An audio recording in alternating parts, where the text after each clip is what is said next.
Okay, we'll get this started then. You ready? We call the meeting to order of the Walpole Sewer and Water Commission. This meeting being held at the E.J. Delaney Treatment Plant on Washington Street, April 14th, 2025 at 6:30 p.m. We have a published agenda, and we could start off with the minutes of the last meeting. Do you have any? I didn't see any changes. Yeah. So I'll make a motion that we accept the minutes of March 24th, unless anyone has any other changes. I'll second that, Chairman. Okay, moved and second. All in favor? Aye. 3-0-0. We'll move on to the superintendent's report. Stephen? Good evening. On April 4th, we did a water service repair at 17 Eldor. Customer had a leak on his curb stop, and there was also a leak on his side that he is currently underway fixing. On Sunday, 4/6, a hydrant was hit at 38 Chandler Ave. This hit hydrant caused a break in the lateral and a need for an immediate repair. This area, Chandler Conifer, it's served by AC transient pipe. Also, on the week of 4/1, we were doing routine hydrant maintenance in North Walpole, Texaco Booster area. Our fire pump failed for overloading. We got our electrician in, and the pump was pulling twice as many amps as it should have been. We coordinated with the fire department for a temporary bypass setup while we got the pump pulled. We pulled the pump. There was a failure in the impeller, and it actually turned out to be quite an easy fix for us. So we got the station back online on 4/10. We were very happy about that. High Oak Sewer Station rehab is fully underway. We are currently on bypass with the bypass pumps. So they're going through the wet well and the control cabinets next few weeks. When this project's finished up, the wet well will be rehabbed, new valving, pumps, and controls for the station. Contractor's doing pretty good so far, so we expect no issues. Jarvis Farm exploration drilling continued today. We went to a depth of about 90 to 100 feet. We did find the cobbles that we thought were there. Unfortunately, the material in between the cobbles was not water bearing to pull water up. So that's it for right now. It was a little disappointing, but it was good to get down that deep and see the actual material down below. That was a sonic drilling, or? The sonic drilling, yes, with the sonic rib cascade. Next stop, we're going between Washington 4 and Neponset 1. We have the area marked out. We're going to clear a little path to it. We should be out there next week, I think Monday through Wednesday or Thursday. We're beginning to see transition to spring events. Construction starting to pick up a little bit, and we're seeing our typical spring requests for water turn-ons. I had one question. Yes. When they're doing the drilling, what's the diameter of the pipe they're using? So the outer casing was 6-inch. We were pulling material up through a 4-inch. When you said the Chandler Ave was transit AC pipe, is there some aberration or significance to that? It's much weaker than ductile iron and casts. So I believe when the truck hit the hydrant, it caused the pipe to flex a little bit, and that caused the break in the hydrant lateral. So do we replace it with AC or? No, we put a ductile fitting. We convert from AC to ductile, and then we put a new gate valve. Everything's basically ductile from where we cut the AC at. And I had another question on the booster pump. How often do we check? Is there some sort of something that electronically would tell us it had gone bad, or? So periodically we check and. Well, when we're doing hydrant maintenance and we call for the pump to run, so when we flush normally, under normal services like maintenance like that, the pump does get called to run. And so during this maintenance, the pump got called to run. We got the alert of the failure, and that kicked off our troubleshooting procedures. Okay, so I'm just thinking in terms of had there been a fire and we weren't, would that have been when we discovered it? It could have been, yes. And this was just, the way it was described to us, and the pump company talked to Scott, but the impeller, and there's a nut that holds the impeller on, the nut kind of backed off, it got jammed between the impeller and the casing, and that was kind of slowing it down and causing the high amps. So it was actually, we were jumping it out, it was still running. Yeah. But we would have fried something if we continued to keep it jumped out and run. Okay, thanks. I had a comment on the High Oaks rehabilitation. Is that something that, it's a relatively new pump station? Or is that one that we already repaired? This is the first major rehab since the station went in. So the major issues that we wanted to address was the control cabinets, and some of the controls inside the station were starting to fail, the level sensors. And while we're going through it, updating the pump seemed most logical for us. This isn't typical like our other stations with like Gorman Rupp suction lift. These are submersibles down in a wet well, 20 feet. Okay, it's interesting you guys are doing so many bypasses. Mr. Fasanello and I might be interested if there's an emergency. Instead of Mass General, we'll have you guys take care of us. You got 4 bypasses here. Okay, that's, Just one little, on the lateral to the hydrant. Yes. It was cracked, it was split. What, with the transite pipe, what happened to that? It wasn't split. I would say it was 2-hole crack when we actually got it out. Towards, next to the hydrant at that? On the main side. On the main side? Of the isolation valve. Okay, But the isolation valve was very close to the hydrant. okay. Later on, I'll ask you how you put a saddle on or something. It was a high max clamp, and then we put ductile on the other side of the clamp. Yeah, that's what I want to talk to you about. Okay. all right. All right, we'll go to the appointments now. We have, we're a little early, but hopefully is Joseph Petrucci here? Yep. Okay, thank you. 131 Norfolk Street. Well, Or good evening. 121. Yes, I purchased 121 and 131 Norfolk Street last year, right around April of last year. Actually, towards the end of March, excuse me. And I bought those 2 buildings. I've got a client that's in 131 that's been in there for 29 years, Kerry Foods.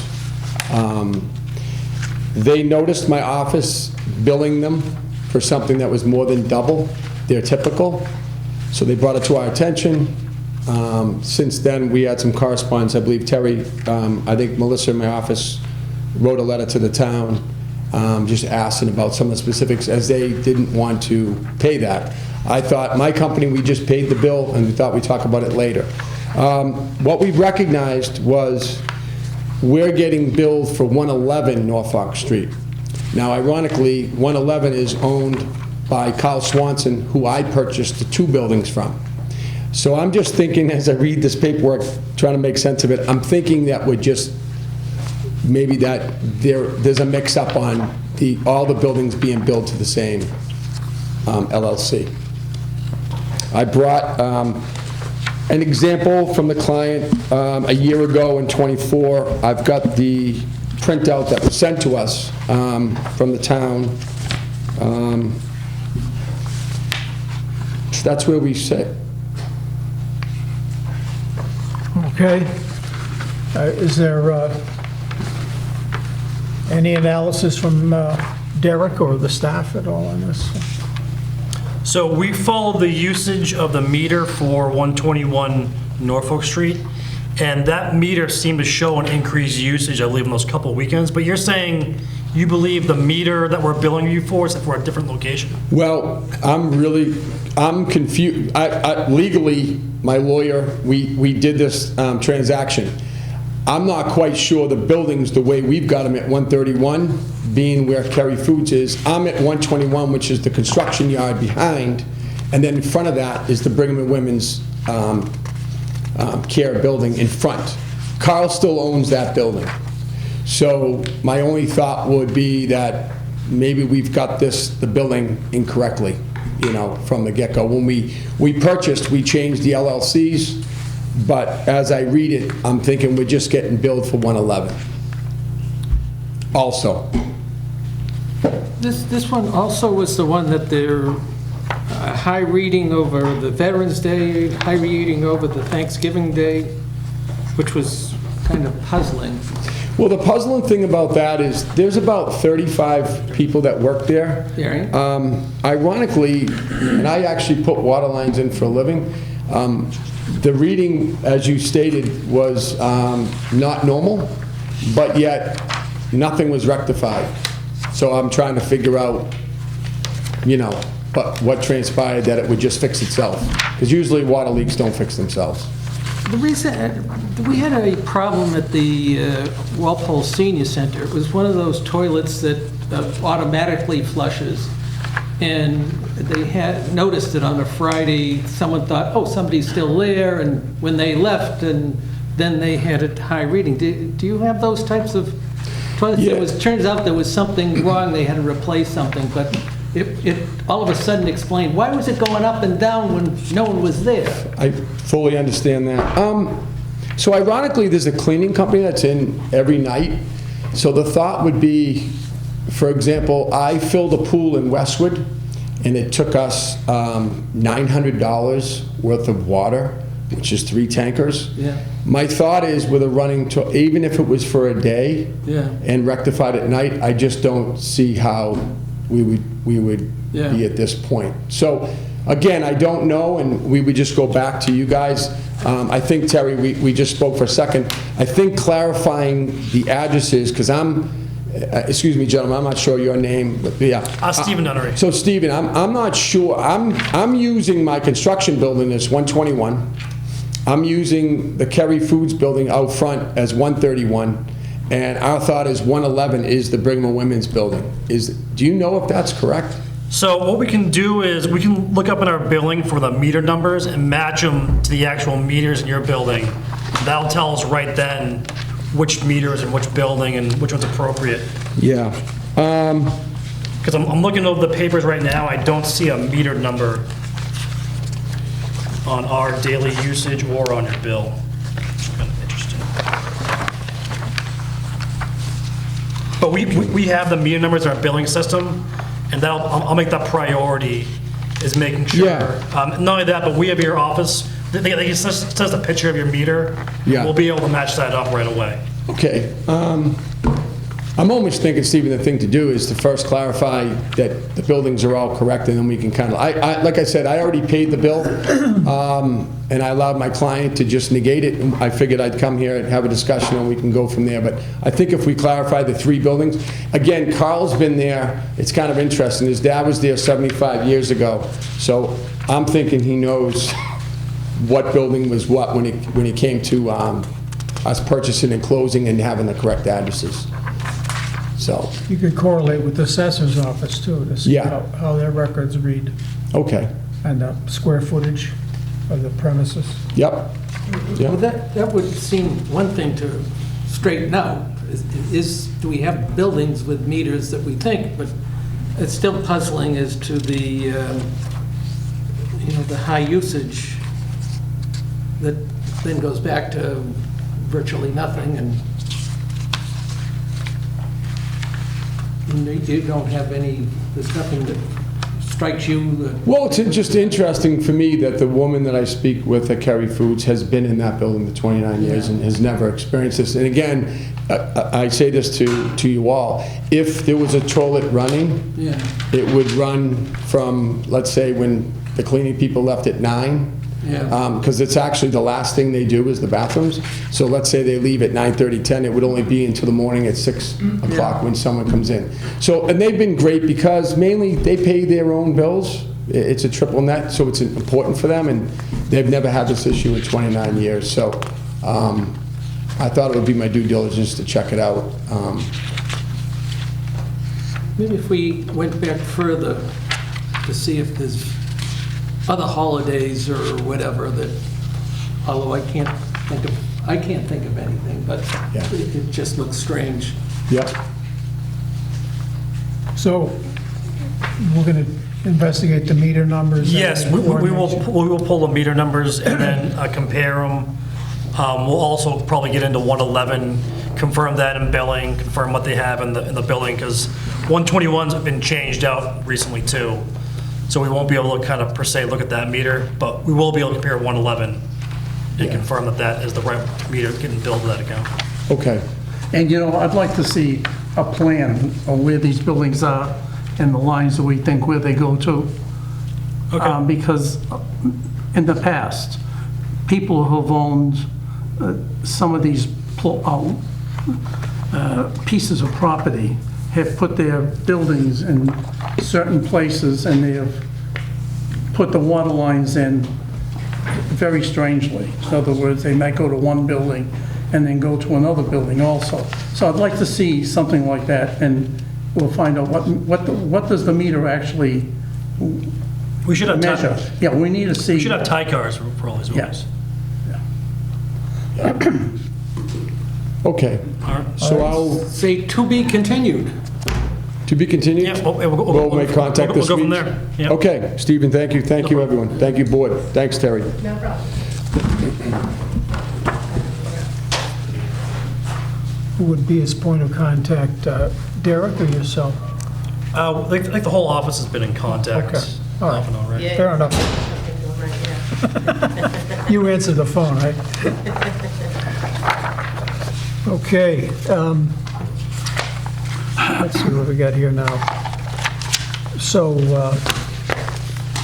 want to do the 7 o'clock? There's one abatement before. Yeah, let's do the abatement then, That's the okay. 276. This is 276 High and Main abatement. High Plain, okay. Yep. Hi, how are you doing? Hi. Good.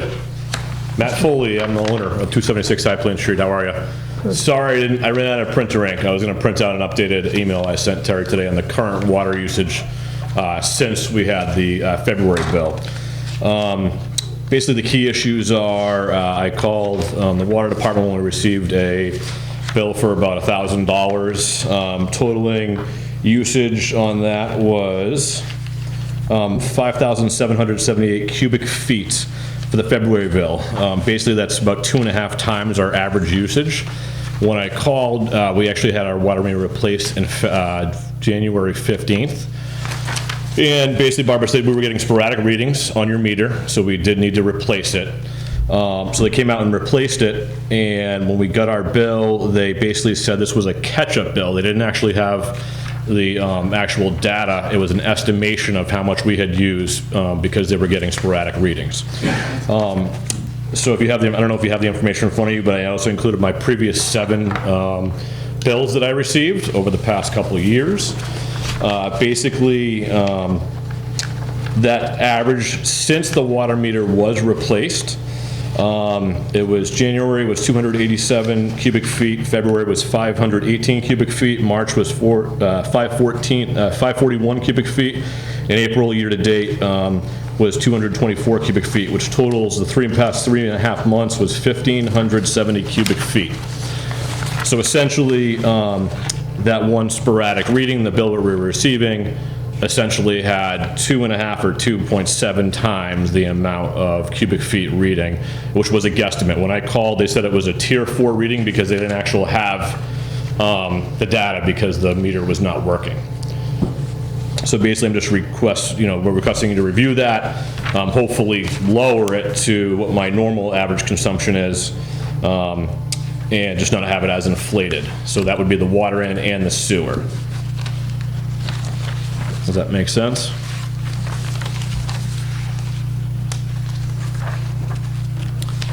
So, from reading Derek's memo, there was a period where we weren't getting readings.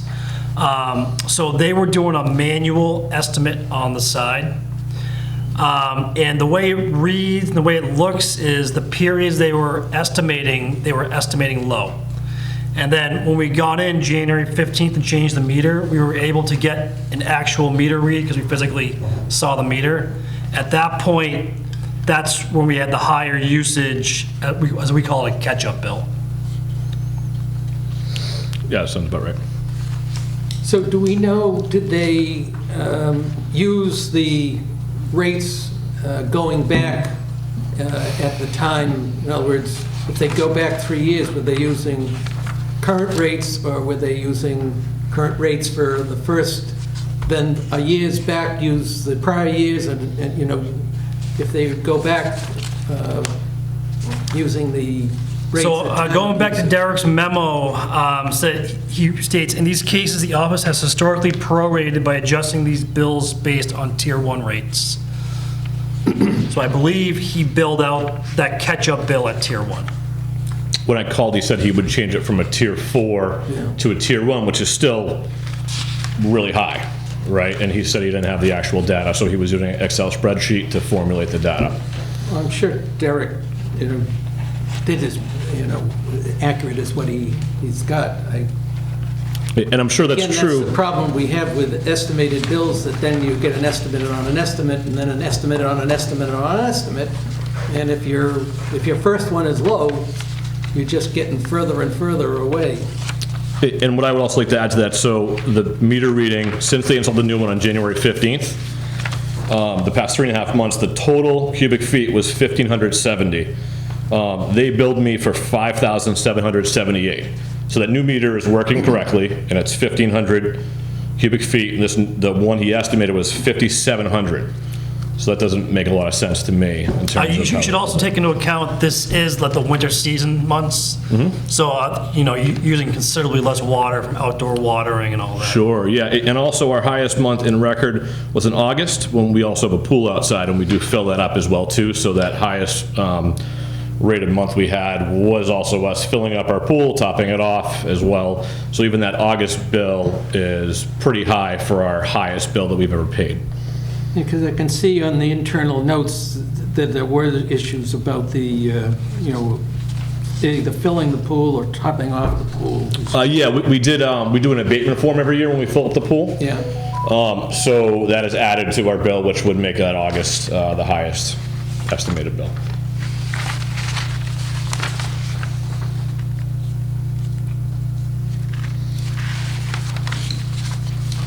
So what's the request here to, Well, to lower it to the average consumption, it could be over the past 7 months. I provided all those totals, or lower it to the highest month we've ever paid, which would be August. But as you just mentioned too, even the December, you know, the winter months are the lowest usage. So, you know, going over Derek's memo and looking at the numbers, I think, you know, we may have been estimating longer than he thinks. I think he thinks he's going back to August, and I think that's a reflection of why the catch-up bill was so high. Did he use the water? Yes, because on the catch-up bill, we physically read the actual meter, brought it back on the swap out. Okay, so the problem is that this is a big amount all at once, right? This catch-up, yes, on the meter Okay. change-out. So he probably needs a payment plan. That's not what I'm understanding. So if I look at it here, if you look at August, right, so that was our highest usage in the past 7 months. That was 3,099 cubic feet, right? And that includes me topping off my pool. So the sewer rim was 283.25 total. That was the sewer out. The water rim was 214. We do an abatement form at that time. That would be our highest month of usage in the past 7 months. And basically, when I called, they said your meter wasn't working, so we estimated it. It was a sporadic reading, so it was not working.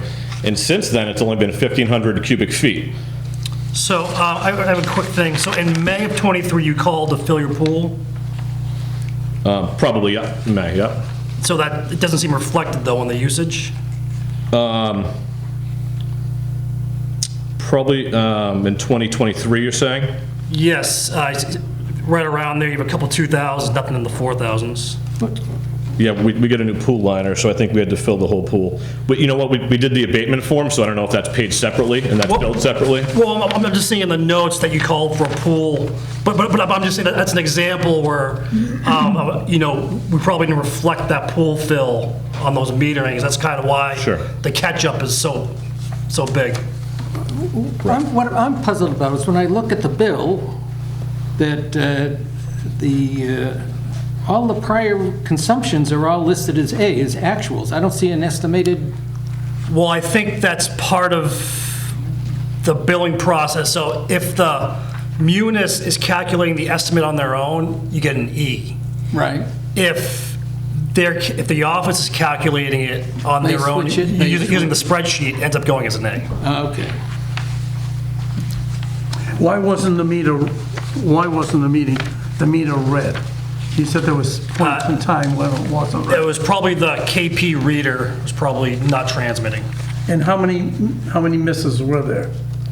But we usually call, and then if they don't respond, they put that orange card, which I was kind of surprised I don't see that in the log here. So I don't know whether we did it and it wasn't logged, or were we giving you calls, or?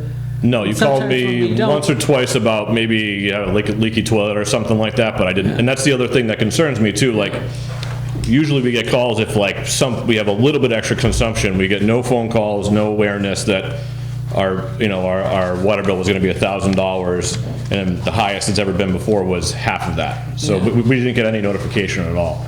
But when they did call and say we need to replace the meter, I set up a time within a week, and they came by and replaced it immediately. So. How many misreadings were there? That is not indicated on the memo or the paperwork, so, going off of the notes, it looks like it was transmitting in 2022.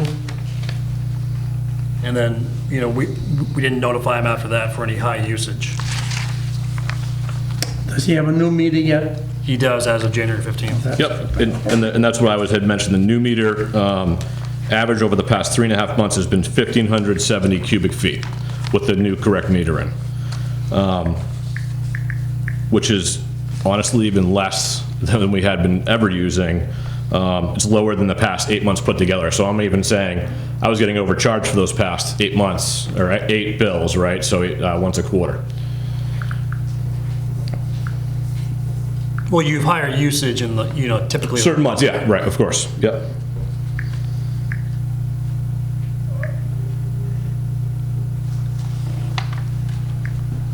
I mean, if you go back actually to that January 30th of 2024, which would have been the same, it was 1,689 cubic feet, which is very close to the current one, the 1,570 cubic feet that's accurately read the past 3.5 months, not 578 cubic feet, which is 2.7 times the amount. Well, and I think, going back to our estimating, we were underestimating for many bills in a row. Case to the point of that May 23 pool fill it looks like it's not reflected in the usage. So I think it's a combination of the underestimating and then finally getting that meter, and hence the catch-up bill. Can you also see if we pay the abatement form separately? Because I believe that's a separate bill. Yes, but, the usage would still be reflected. I think it's, The abatement's just not paying the sewer portion. right, okay, yep.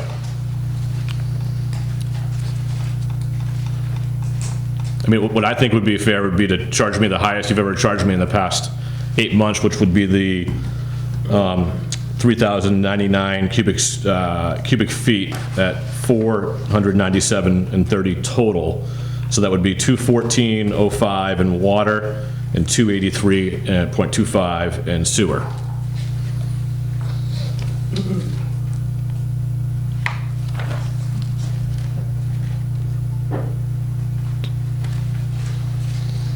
So because of the lack of forensics on the meter, we don't have any. So we physically pulled the meter, and that's how we got the high bill because we were physically able to see the meter read. So his comment, the meter was misreading, you didn't validate that? Correct. We were not able to confirm throughout those quarters what the actual reading was, so we estimated. We believe we underestimated. And then at the meter change on January 15th, we had an actual meter reading, and then we enter that in, and because the difference was so large, over 5,000 cubic feet, that's why the bill was so large. I mean, it was also changed because they said it was a faulty meter and you were getting sporadic readings. Yeah, well, yes, the end point was not sending the actual reading. Okay. Yeah. I would suggest if they're adjusting readings and, taking estimates and then labeling them actual, if we can log, so that we, in the future, we have some way of being able to track back as... Going back how far we are. Yeah, what we saw and how we arrived at the bill that we did, because, I first looked at it, I said, I'm puzzled, where's the estimated readings? There was also, it only allowed me on the website to go back just those 7 bills. I was trying to pull future or previous readings too, but that was all that the website. Did Derek give you this report back to 2017? No, I did not receive it, no. Let's see if you can get my copy if you want to. Yeah. Thank you. This is what we're all looking at right now, going back to 2017. Okay.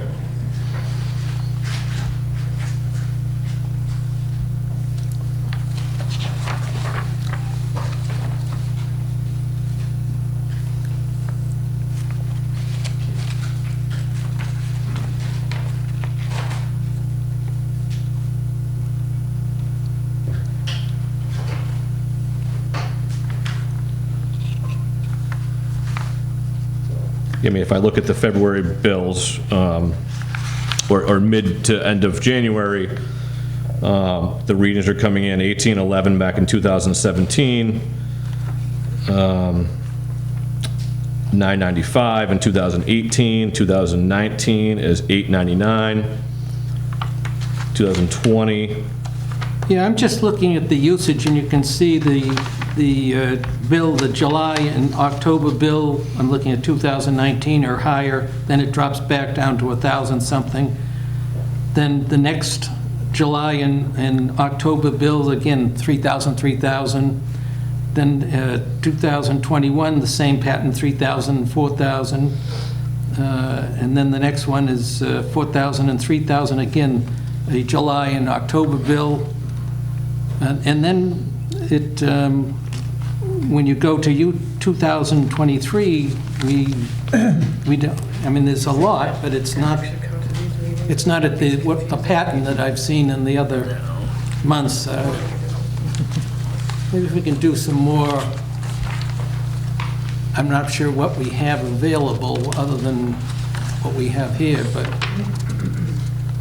I wasn't concerned so much about the dollar amounts. I was looking at the pattern, because the July bill would have your early summer, and the October bill would have the, July, August, September readings.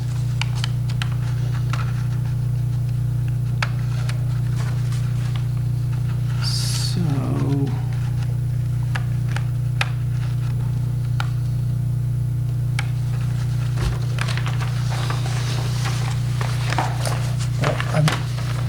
I don't know what to say. I mean, is there some other way to analyze this, or? I don't know, if we could find out if they, it looks like Terry was the one who was logging some of the stuff. If we can just get an idea of if she remembers what she did, did she have, I don't know if she has her own log or the process she follows. I can get more information on how they're, doing the... But I think you look at the actual usage there, and as I said, you can just look at the bill for the October and the July one. They were always high, then it drops down for the January and April bills. I see a pattern, but all of a sudden the pattern breaks as we get close. Yes, and I think, going back to like, the May 23 pool fill or the top off, I think it was just a case where we were, underestimating, Yeah. from many, more than a few quarters in a row, and just, it added up on the final catch-up. But didn't you just say that there's no estimation, right? There is exact information on the consumption? You said there was an E next to it versus a... Well, so there's two ways of estimating. Our computer system can estimate on its own, and I think we went to a separate spreadsheet because our fear was that it was going to make a worse estimate than us estimating on its own, which it does occasionally. Okay. So that's why we have a separate spreadsheet estimator where we can kind of look at things a little differently to keep it closer. Sure. I mean, I'm sorry, what was your name?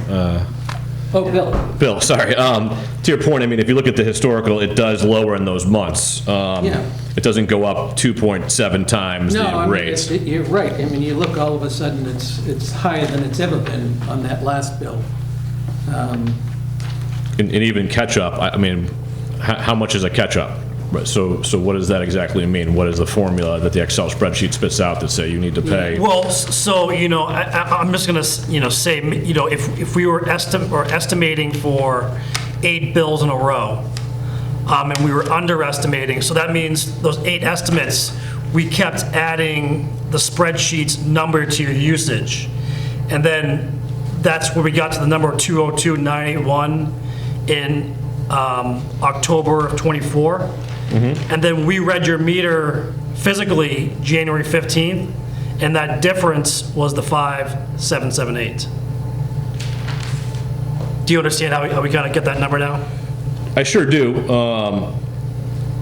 I'm looking at the history as well, too, and I'm not understanding how the catch-up can be that much. Do you have an ice rink? No, nothing. I mean, and again, like when we have a little spike, we get a phone call from Barbara saying, "Hey, do you think you have a toilet run, or are you filling up your pool, or is there what's going on?" And so, Well, I think that's the point in question right now is how long was your radio not transmitting for? And, if it was 8 billing cycles in that range, that could be why, if it's not transmitting, they have nothing to call you off of. right. I hate to do this, but I'm thinking, can we do a little bit more research and hate to make it come back, but... No, it's okay. I mean, I want to do what's fair. And by the way, we paid the $1,000. We did not want to be delinquent. Yeah. We didn't hold payment. We paid everything up front, and just hopefully we could fairly compromise, Yep. Mr. Foley, Yes. what do you think happened? I think there was a bad meter reading. I don't think it's fair to have a catch-up bill. Was the meter checked? I don't know if we sent out this meter. Do you know? So when you say a bad meter read, are you saying our January 15th read was off?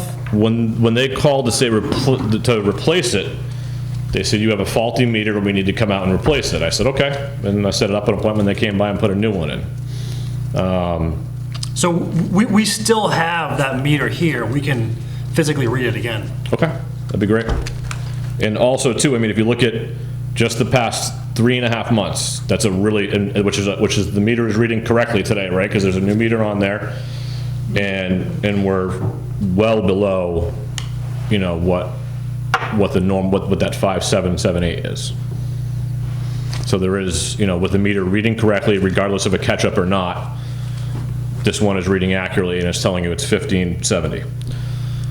Well, I would say, you're right in the range of your April readings. Like, like if you look back at 4/17, 2020, 4/12, 2021, those Yep. readings, you're right in that range, 15 to 2,000. Right. But we can pull that meter. We can confirm that reading. Schedule this. And so when you take that meter and you look at the reading, what is that, what are you looking at for those numbers, sir? We're looking for the actual physical meter read, which should say 208,759. Okay, the current read there, top. The current read on that line is the meter change out, the meter that we pulled. And what does that number mean? What is that? So that is your actual, your last usage. So that's how he calculated that 5778 usage. Okay. Was a 208,759 minus the 202,981. Okay. And how will you know if the meter is faulty or if it was working properly? We can send it out to be tested. Okay. And that'll give us They more do information. always run slow, not fast. Right. Mr. Chairman, I think I'd like to move that we postpone the decision tonight and reschedule till we get the other information that we're looking for. Yeah, I'd agree, Pat. All right, why don't we do that? We'll take a look at the meter. I'll have more information for you guys for next meeting. Great. Okay. And how long will that take to sit it out and read it? We should have it back within 2 weeks. Okay, awesome. All right, thank you so much. I really appreciate it. Thank you, Mr. I can keep this Foley. copy? Yes. Awesome. Thank you very much. Thank you, Terry. Okay. All right, now, we have the 212 North Street McDonald's, Foxboro. And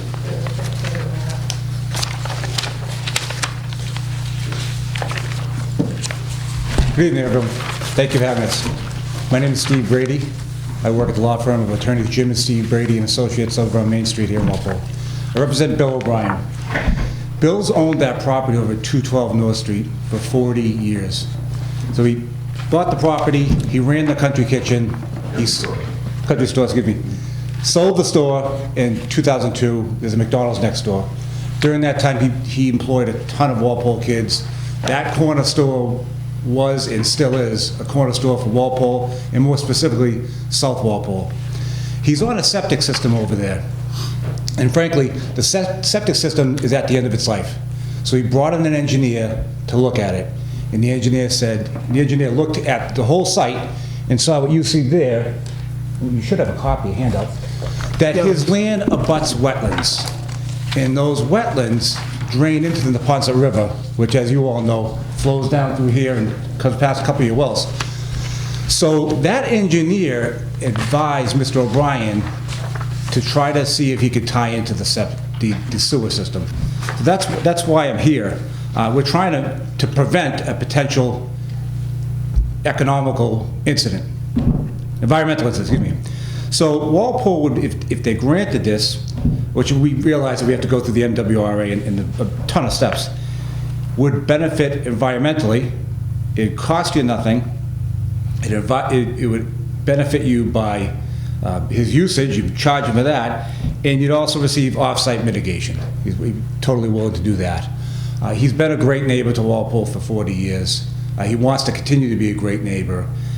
We're just asking you to allow us to talk with Mr. Johnson, Mr. Mattson, and see if we can come up with some sort of deal that's mutually beneficial. And I know that Mr. O'Brien was back here before the board, before the commission, in 2019. I know it was a different, essentially political atmosphere in the town. I think this could be a win-win for everyone. Do you want to speak?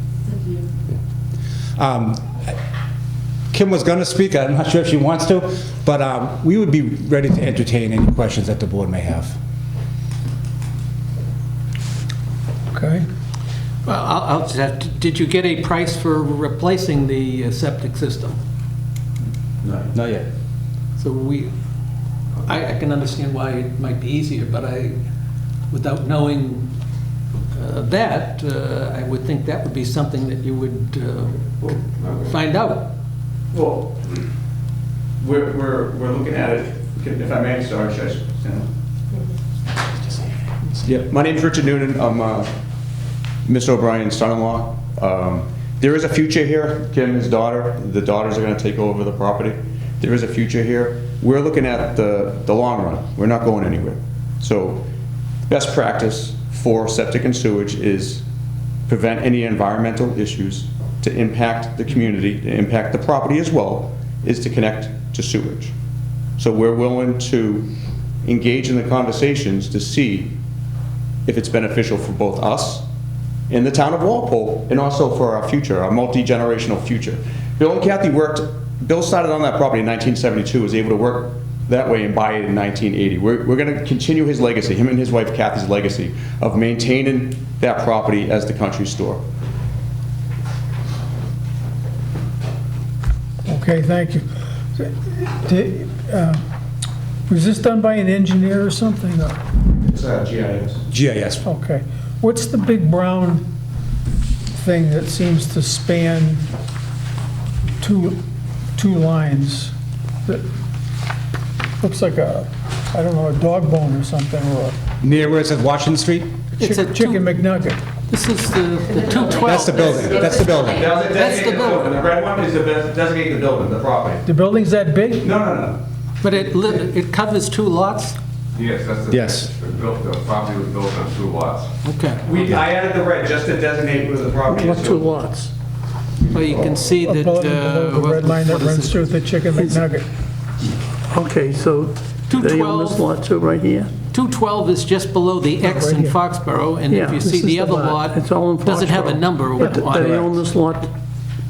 I don't get it. This map is confusing. If this is the border, What is the This yellow is the lot? building. What is This the, is the building, this is a lot, and that's a lot. is that a lot to here or to lot to? No, that's lot is what, like, it's a 2-digit, it's like 55, this is 212. That's, Yeah, I can't see that, yeah, yeah. that's 212. I don't know what the lot number here But we that's don't, closer to but that's, Washington. it is 2 lots though. Yes, that's all. right. Okay. We have an aerial photo, if this will help you.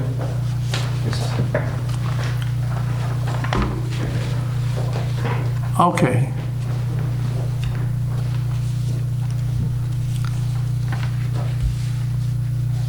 The left side is where all the wetlands are, all the greenery. Well, the lot in Walpole, is that still vacant? Look, what? There's a house there. The neighbor is a residence. So, I mean, I think that usually what we're asked is, what alternatives did you, like, look into? I mean, if people,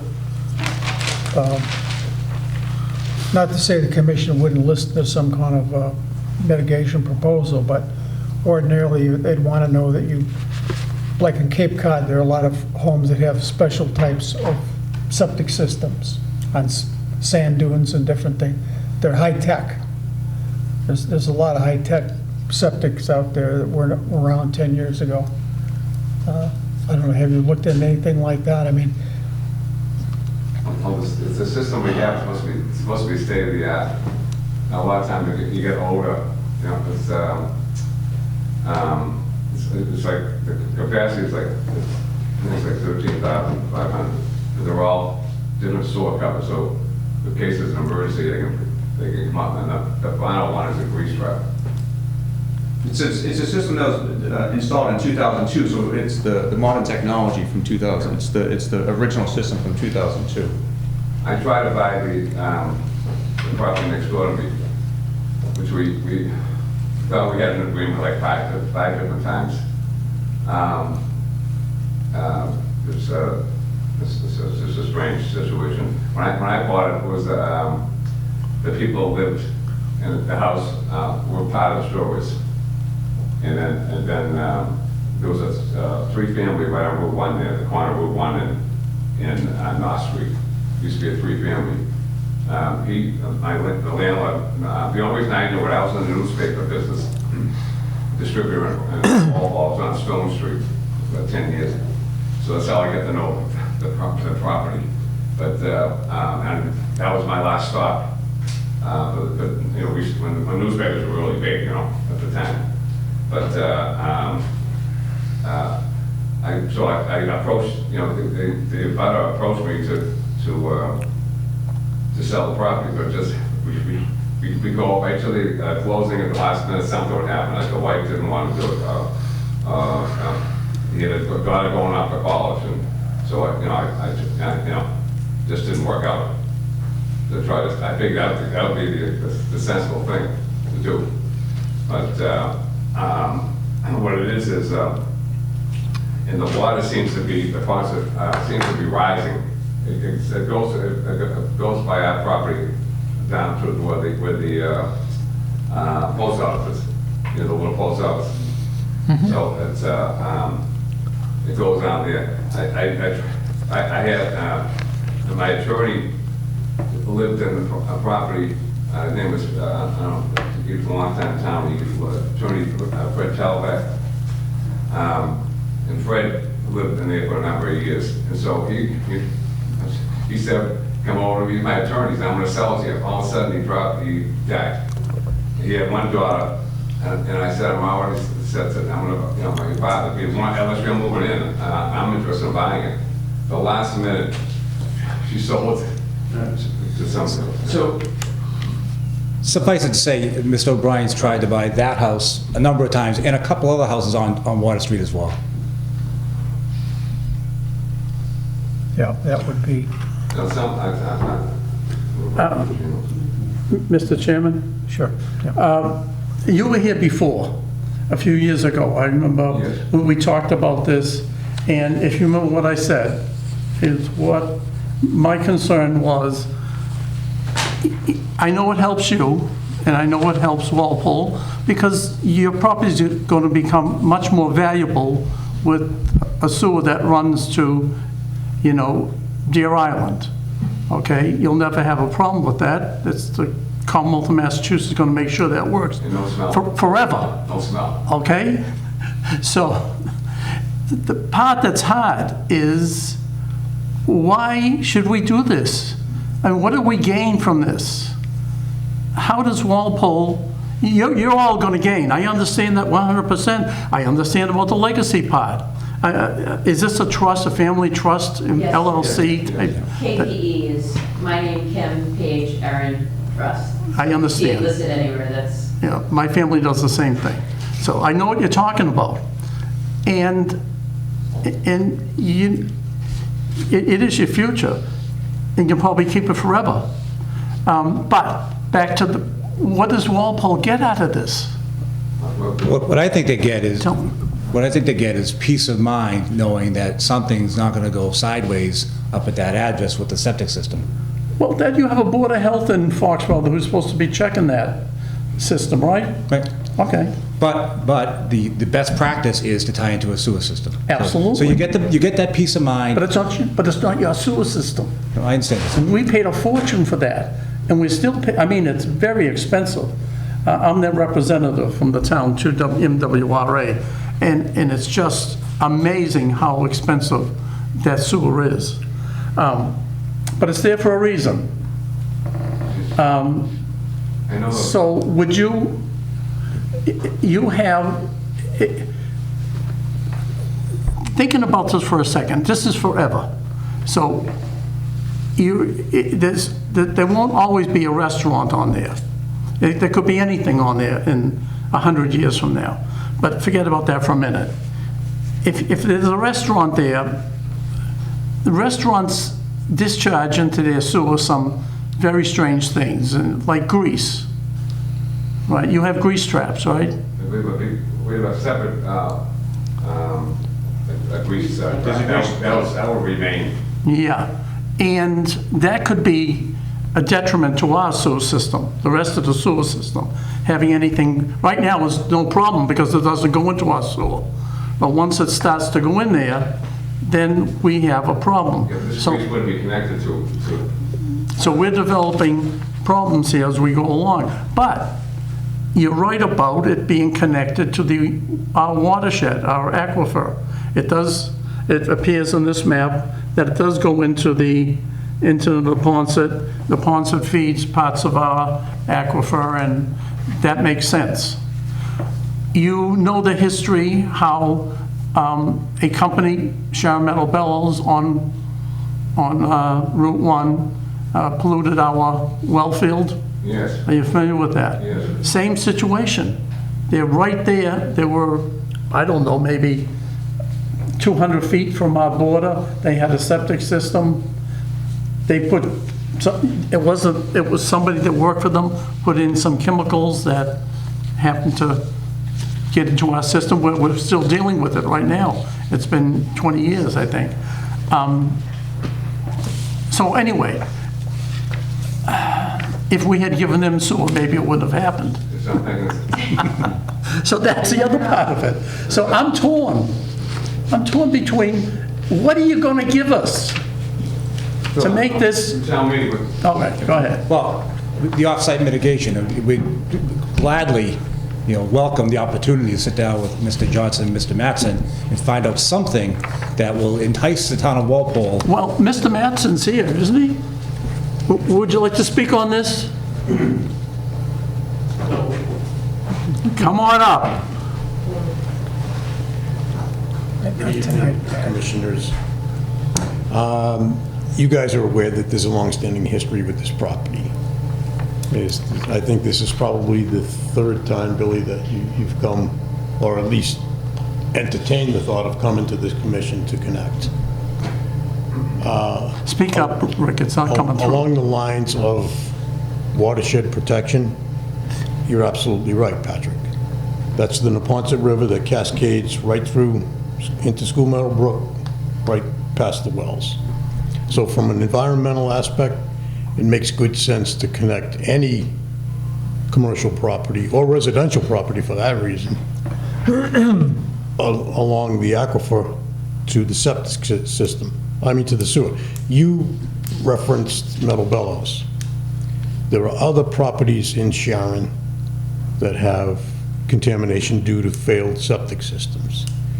So again, environmentally along those lines, this would be a good thing for the town of Walpole. Now, off-site mitigation, I believe any off-site mitigation would involve I&I removal. Okay. Well, this MWRA, they would be mandated to do that. For an out-of-district connection, which this is a little bit different than the Funway Cafe, if you remember. That was a straddle connection. This is totally out-of-district because the property is entirely in Foxboro. However, it's not an insurmountable challenge to get those connected, as you know, Patrick, being on the advisory board or representative to the advisory board. There are certain steps that everybody's aware that need to be taken to do that. I think those steps and challenges could be met. As far as any other off-site mitigation in terms of flow deficiencies, I believe this is a relatively small flow. This is less than 3,000 gallons per day. The other one was a very large flow. It was over 15,000 gallons a day, I believe. So off-site mitigation, other than the I&I, in terms of adding excessive flow to our existing system, that wouldn't happen, in my opinion, with this particular connection. So there are pros and cons. The only con I see is to Mr. O'Brien's point about the grease. If that can be contained on site, then to me, that's not an issue. I wouldn't be concerned, provided it's contained on site. But. Who checked the grease trap?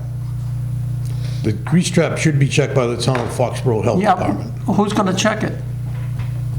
Again, it would have to be the town of Foxboro Health Department. No, because Foxboro doesn't have anything to do with it. It's coming into Walpole. So I think if we do this, that stuff should be checked by Walpole. They should check that. They should have the right to check it. It should be in the agreement. Right. It would depend, Patrick, I believe, on the way the connection was made. If this is strictly for sanitary flows, then the grease trap wouldn't apply. And if it's the kitchen flows, the sink flows, the wash sink flows, and if that's connected to the sewer system, then yes, we would have a dog in the fight. Is it possible to switch and have the grease go one way and the rest of it go the other way? Typically, no, not if it's connected to the sewer system, no. No, it has to, they don't have a fat-only septic. Yeah, I'm not familiar with how. I'm not either. I'm just curious. How the connection. All right, Rick, this is what I'm worried about. Okay, we're not getting much out of this, the town of Walpole, except some protection, okay, which is a good thing.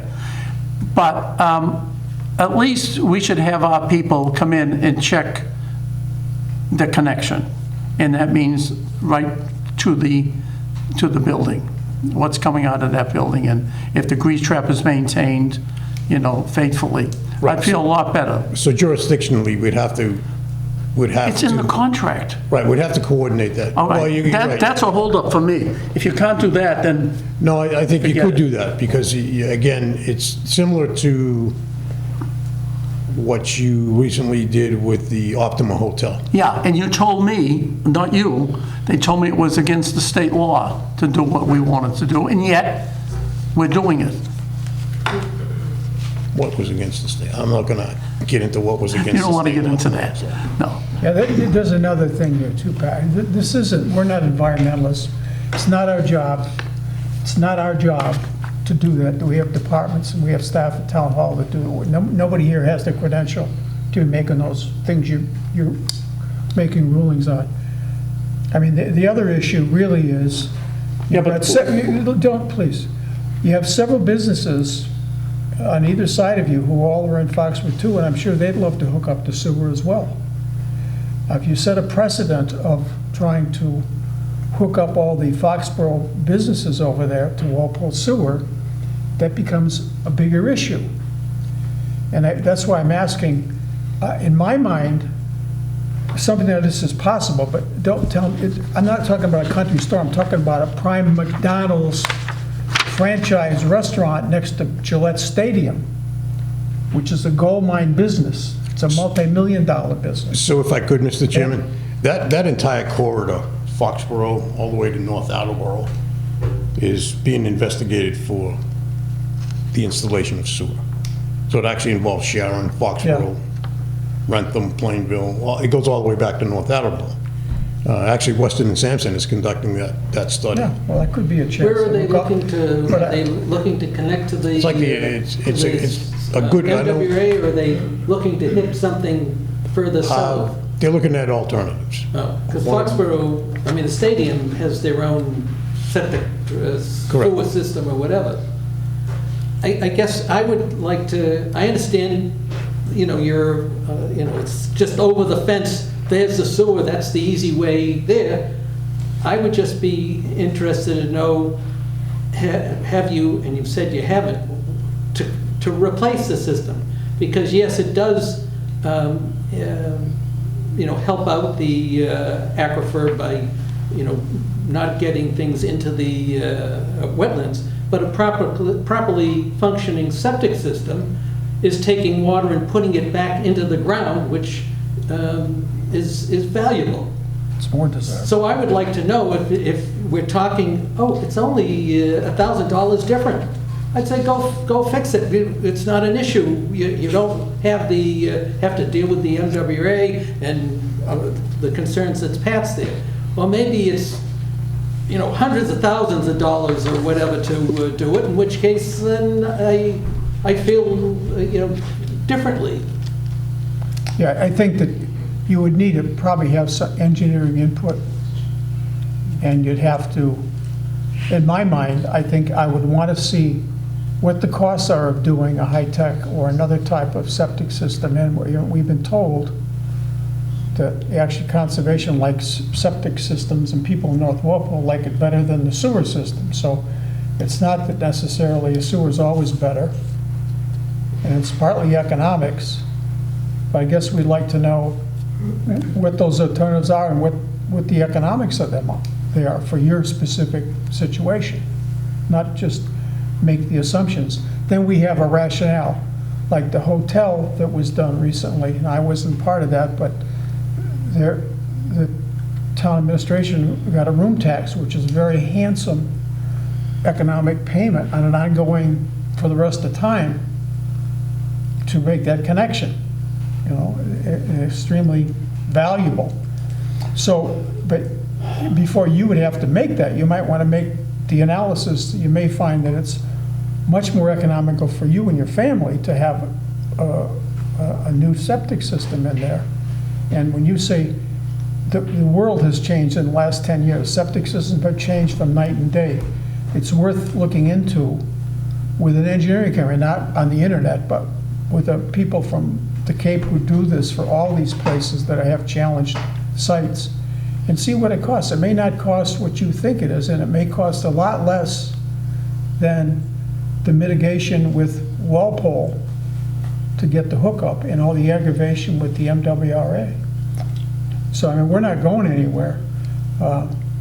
Yeah, I'm sad to hear that story, because I think the second time you went, or the first time when you were talking about buying the lot, we were thinking that was a done deal, but it didn't happen. So that's unfortunate. Maybe you could get an easement.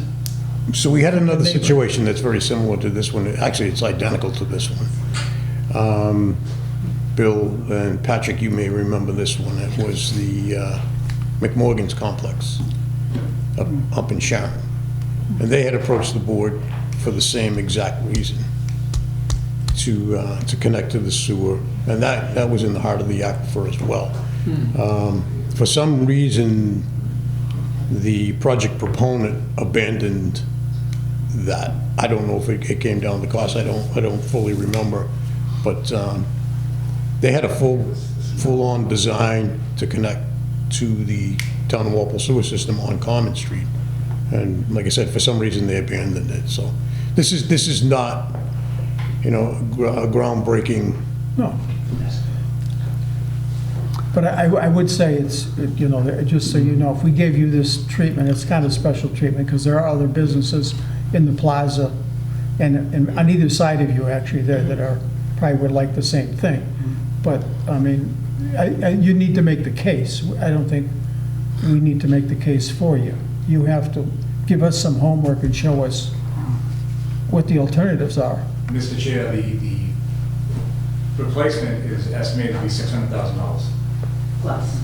What is it? 600. When I asked We'd have to this see earlier that. I in the mean, that's meeting, just a- it was, no, we haven't. No, there's a disconnect. There's a disconnect. Yeah. So it was a disconnect. So it's not finalized, but that was the estimated number he gave you. Yeah, so that's yeah. Estimated. We have six tanks there. So to prevent backup or what have you. Now, as far as I know, Papa Gino's is, I think that We're not worried about them. Yeah. But I noticed that John is concerned about Papa Gino's, and because they're just across the, diagonally across, no, they're actually right across the street. But we're not bound to help them. No. But I'll tell you, we've been burnt because Sharon Metal Bellows had a perfectly functioning septic system. Met all the state regulations, everything, town, whatever they have. And yet, some employee, unbeknownst to them, well, they should have known, they dumped trichloroethane down the toilet, which contaminated our system. And it wasn't a lot. It was maybe, I think they told me, like 1.5 gallons of this stuff. And it's caused us unbelievable amounts of problems.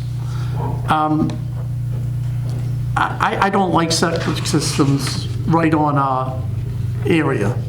And so I would do everything we could to get this stuff out to the ocean and get it away from us. Because they're going to be there, they're going to still be in business, and we don't know what kind of employees. You can't control everything. You don't know what's going down the drain. Every day they make better and different cleaning products. And, it's not like the old days where the sewage recharged the water. That was the theory. Now we have, and I don't know how many different chemicals go into our drains anymore. So I would really, really like to have this connected and sent away. However, I also want money for the town.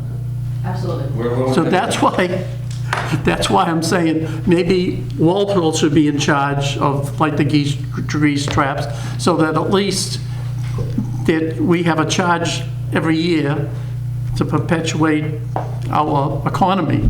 Absolutely no objection to that, and we're aware of what... And We're aware of what You see Funway... where I'm coming Yeah, from? yeah, absolutely, yes, sir. Yeah, because there is a pro to this. It definitely is. And personally, it's a great pro for you folks, and that's a good thing. And we want to show our reciprocation in partnership with the town of Walpole, and we're willing to enter into that mitigation. So, Okay, well, I think, do you have any questions? You want them to give you any more information? yeah, I'd like to see the information about the alternative septic systems. That's what I'm All right. interested in. And then, I think as far as, if you want to have negotiations about what the mitigation might be, once we know that, I think it'll give me an idea of what Yeah. the value of that is and what you might expect for what you want environmentally. That's fine. I think it's a fairly good idea to get the stuff away from us. Bill, you all set, or? Yeah, I'm all set at this point. So, if you can get some homework back to us, We'll do. We'll do. gonna continue the Sure, thank you. discussion. Appreciate it. Okay, thank you. Thanks for coming in. Thank you. Thank you.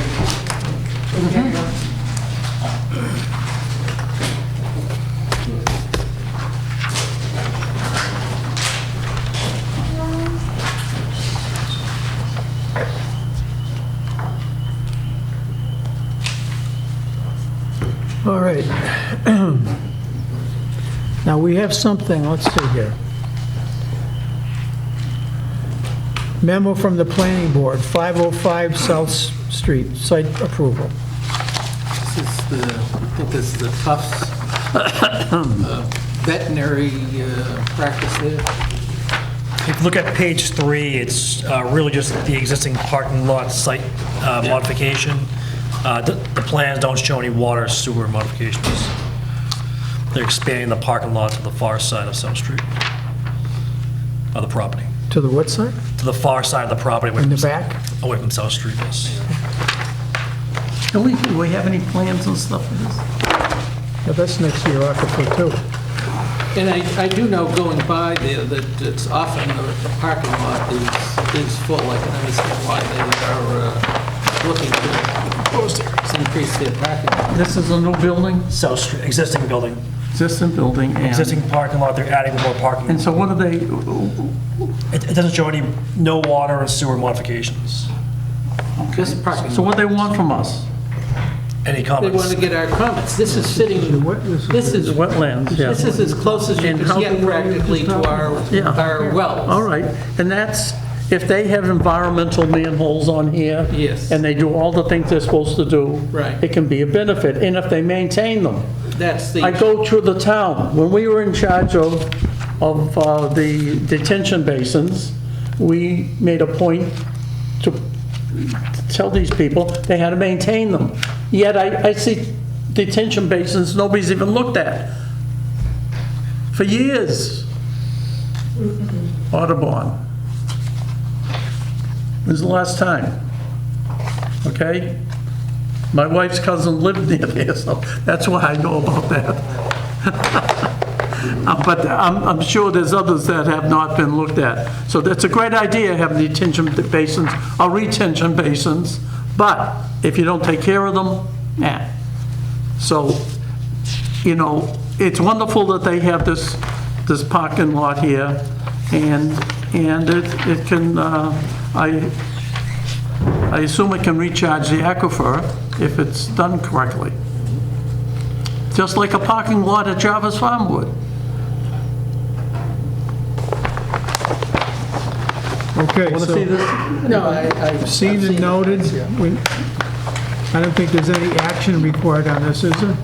No, the only things I want to make sure that they have environmental catch basins, et cetera, all the environmental standards that currently exist are used there.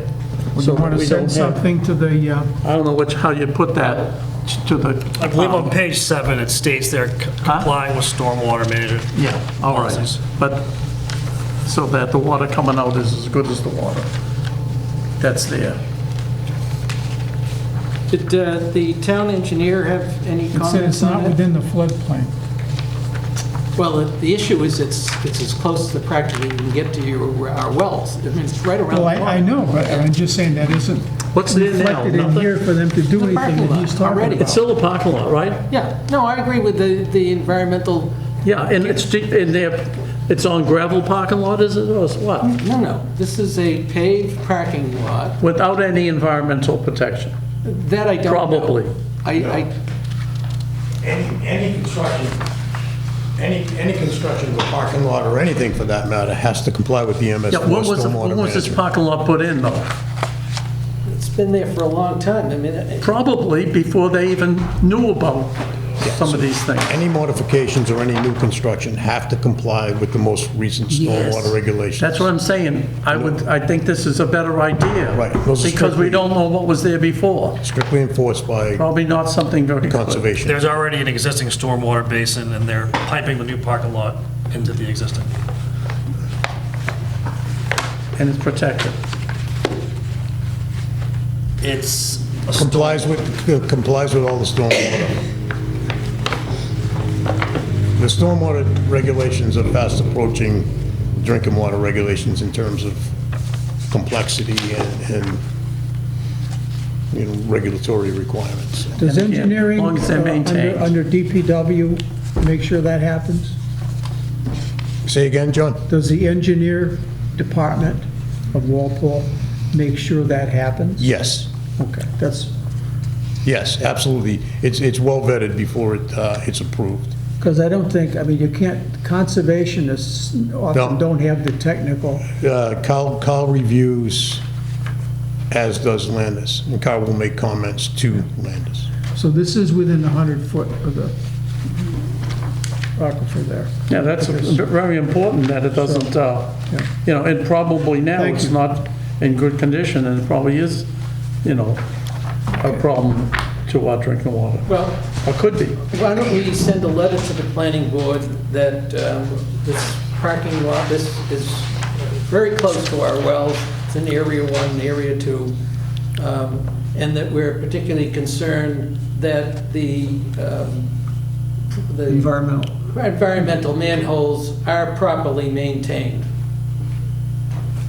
And I don't know how you, I Yeah. mean, they're designed, it's, as you say, Pat, are things maintained? So I would think that would be our comment, is Yeah, that I would that's second our that. concern. That's a motion, I'll second it. And maybe it should, Rick, should this be burned? Burned? Yeah.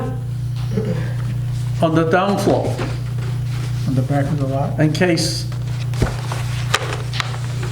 I'm not talking about, I'm talking like a 6-inch berm. To contain the water on site within. Well, here's the thing. If it's engineered and constructed properly, you wouldn't need a Are berm. they gonna put salt in this? Are they gonna, you know what I'm saying? Are they gonna, I would what are they imagine, gonna do? I would imagine that the parking lot would be treated for ice control, Yes, and how's that being addressed? So any runoff should be taken by the basins. Okay, now, what if that goes beyond the basins and flows onto the material that's not the bituminous concrete? You know what I'm saying? Is there a physical delineation for this parking lot, or is it just when he comes in to sand it, he has no idea where it is, and he could be putting his chemicals down on, not all on the bituminous surface? That's what I'm thinking about. Yeah, I know what you're saying. I'd have to think about how we could possibly control that. but- Well, they need to come up with a plan. There is a snow storage notes here in the For plan. what? Snow storage notes. Okay. It's different, though. Well, he's saying if there's some kind of a slope or wind on the back of that parking lot, that's gonna wash that. It could, All that yeah, stuff unless right it's into all the- drained. I mean, you'd have to take the parking lot and tilt it. Sometimes, you know, it can run the other way. We could check with And town especially if you're in if you've run up a spreader, like I have, You don't know where you're spreading, really. I know exactly where every piece of salt goes. Well, you're doing parking lots, I did parking lots. And you don't know if you're on a grass strip or not, really. And besides, the thing is spraying out, depending on how it's set, it could be spraying out too far, and you could use it for a lawn cedar. Yeah, that would be difficult to, All right, that's my concerns. I don't know how they would write that up technically, but it should be. Control of runoff. Yeah, but that's so, well, I don't think you're talking about runoff, you're talking about cascading salt onto the earth as opposed to the impervious surface. You have to think about that one, I don't know how. all right, that's my concern. I don't know if we can get that to them. Well, we'll just add something on Bill's. South Street, Rick, in the winter? Do we? Yes. Absolutely. Yes, so that's, I mean, What? we're concerned about the salt on the parking lot. To get there, you're on South Street, which we salt. Right, Yes. yes. So I'm just, But you that's the only know, that is a false analogy you use, that people do all the time. And you say, well, it's already harmed. So if we harm it some more, it won't make any difference. No, That's not what it should be. No, It should be, it's harmed, and we're not gonna harm it anymore. so that's why I was suggesting that they make sure that the planning board is aware of the significance of this area and that the environmental and Well, any or catch basins are properly maintained. significant is a very strange word. Yeah. And it doesn't work in all cases, because a significant amount of cyanide might kill you. So where's the line? What's an insignificant amount of cyanide? So that's not a good word to use in this case. I guess we're not going to do anything. Let's move on to the next item. I second your motion. All in favor? Of what? Aye. Bill's motion. What's the motion? I didn't hear it. You heard it, didn't you? I didn't. Repeat The it. planning board know that we're particularly concerned about this project because it's in the middle of our Area 1 and Area 2 of our aquifer, our wells, and that it's very important that the environmental catch basins are properly maintained. Okay. And Yeah. and they're supposed to be, but Aye. it's just, okay, aye. Aye, okay, 300. Thank you, Bill. All right, moving along. Mandatory water demand management policy, that's, Yeah, well, we're quickly approaching May 1st, and per our Water Management Act permit. We start our water demand policy May 1st through September 30th. On the back page of the memo, I have our wording that will be on the website, and we will be getting out to everyone. This year, we're going to be using signboards, the website, and also social media to let everyone know. So going over the policy real quick, like it's been previous years, odd number addresses, Monday and Thursday, even number Tuesday and Fridays, sprinkling before 9 and after 5 on any, or between the hours of 9 a.m. and 5 p.m. on any day is prohibited. Allowed water use. We allow new lawns in the month of May and September, new plantings. Parks, public parks, recreational fields before 9, after 5. Handheld watering is allowed, such as lawns, vegetables, flower gardens, ornamental shrubs, and trees, again by handheld hose. What about car washing? But that used to be in there, so that should be added. For allowed water use? Car wash, washing your car. I'll make a motion that we adopt the mandatory water management policy as written. Does that include that? No, it Car doesn't. washing and stuff like that? Do you remember you changed it? We changed it? Right, it was designated as non-essential use, is what you're referring to as non-essential use, which is. Yeah, because if you have a stain on your house and you take the pressure washer and wash it off, we're not going to prohibit that.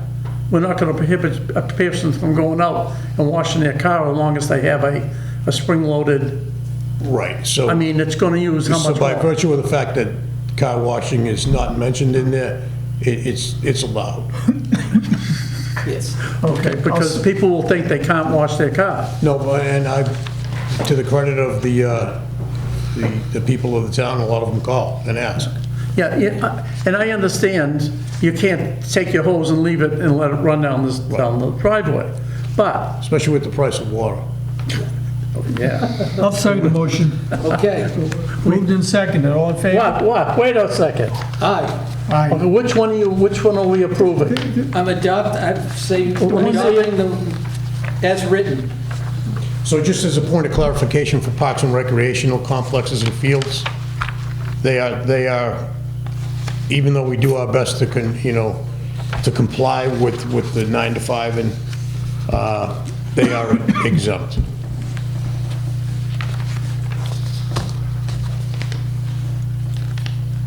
As are golf courses. Okay, this should say a handheld hose equipped with a spring-loaded nozzle that can be used for car washing. Must be used for car washing. I think Okay, we've so you're already- voting no? If you don't put that in, I am. If you want to put it in, then I'm voting yes. Okay. It's up to you folks. 201. I mean, Yeah. I'm not did going you hear what he to, said? I am not There's a going to, million non-essential uses. If you start making that list, you'll have a 55-page no, thing. I want one use. No, you do personally, that's you personally. No, where's it But say- if you're gonna make non-essential Read that to me. uses Where's it listed, say- he told you it's a non-essential use. Show me where it says this now. Non-essential use. Well, I think that's understood. That's not the law. While we're on correspondence one, at the bottom, it mentioned from our, that the permits are 65 gallons per person, whatever, and the 2-day, with using the stream gauge, where if it falls below 6.4 cubic feet per second for 3 consecutive days. What's interesting is I looked in the last year, We're in like the 160 to 180 range right every now. one of those yellow, we were below. Now, it happened, it started in October 1st. But it's interesting, that gives you an idea of what that gauge does report. This is last year. We were below 6.4 from October 1st. I would caution you to stay away from the stream gauge.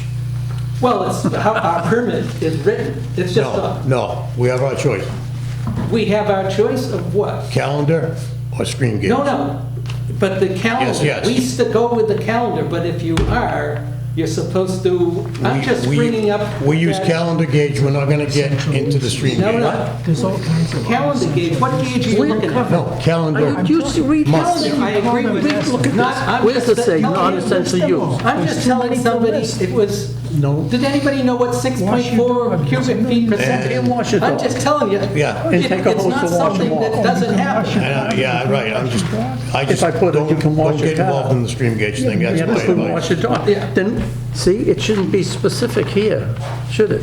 It's understood. It shouldn't have ornamental shrubs and trees. Once you start to get into this, you have started, All right, you want to add, except for non-essential uses?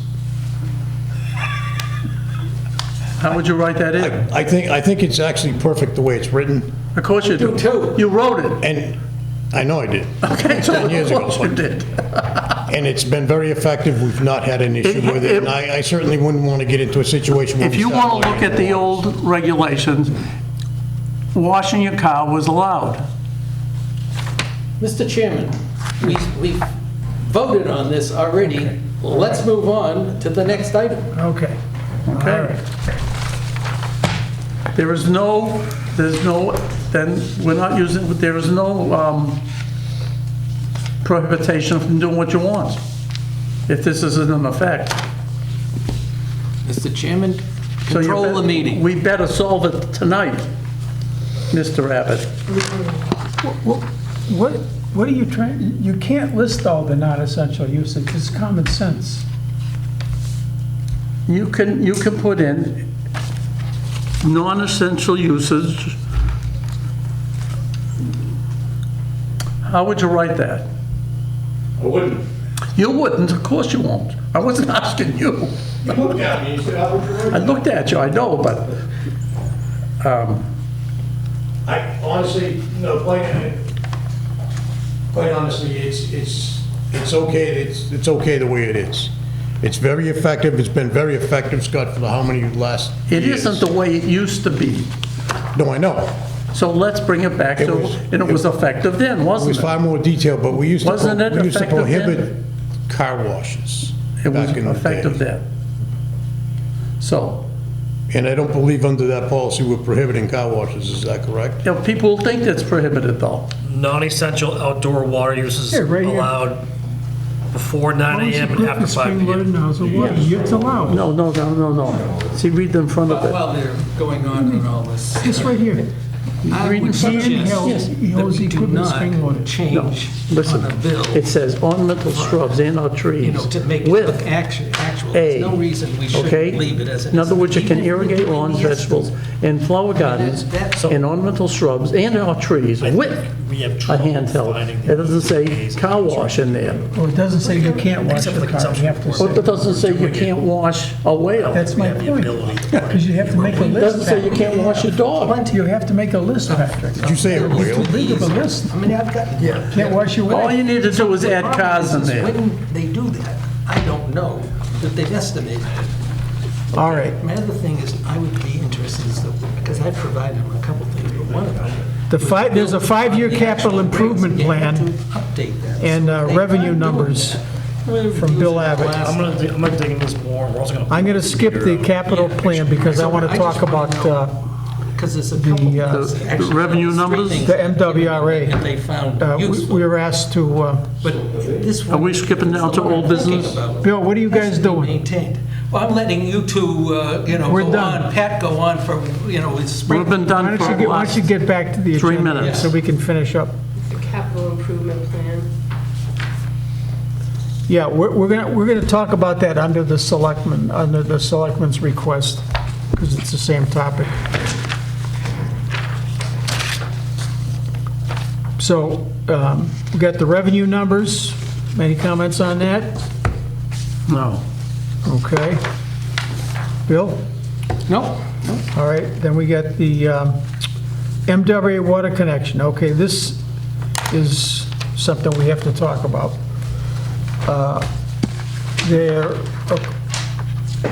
Mr. O'Neill, I guess the chairman of the selectmen, asked, Bill was at this meeting, and Mayfield was at that meeting, about this memo from Jim Johnson regarding supplemental water connection. Now, you may not here, I'm going to give you a copy. Do you have your copy, Bill? no, I don't, but I made an extra copy for you. Okay, thanks. So what they asked us is, we were going to talk with the selectmen about what to say to town meeting and what to, the next steps with their support as far as the MWRA application.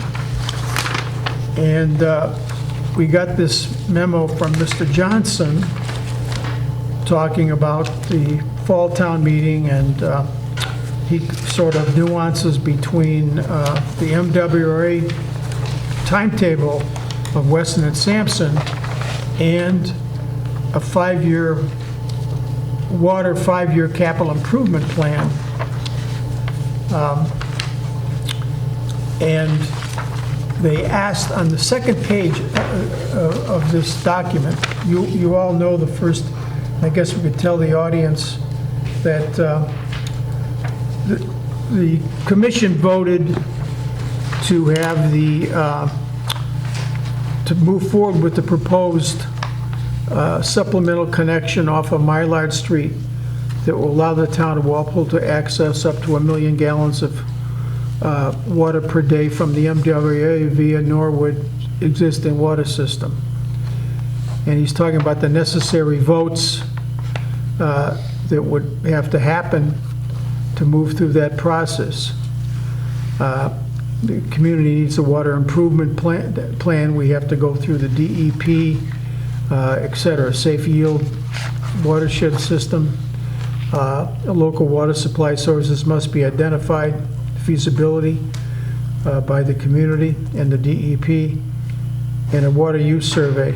So there's a number of steps that the the consultant from Weston Sampson is working on, and gave us somewhat of a timetable of when those would be finished.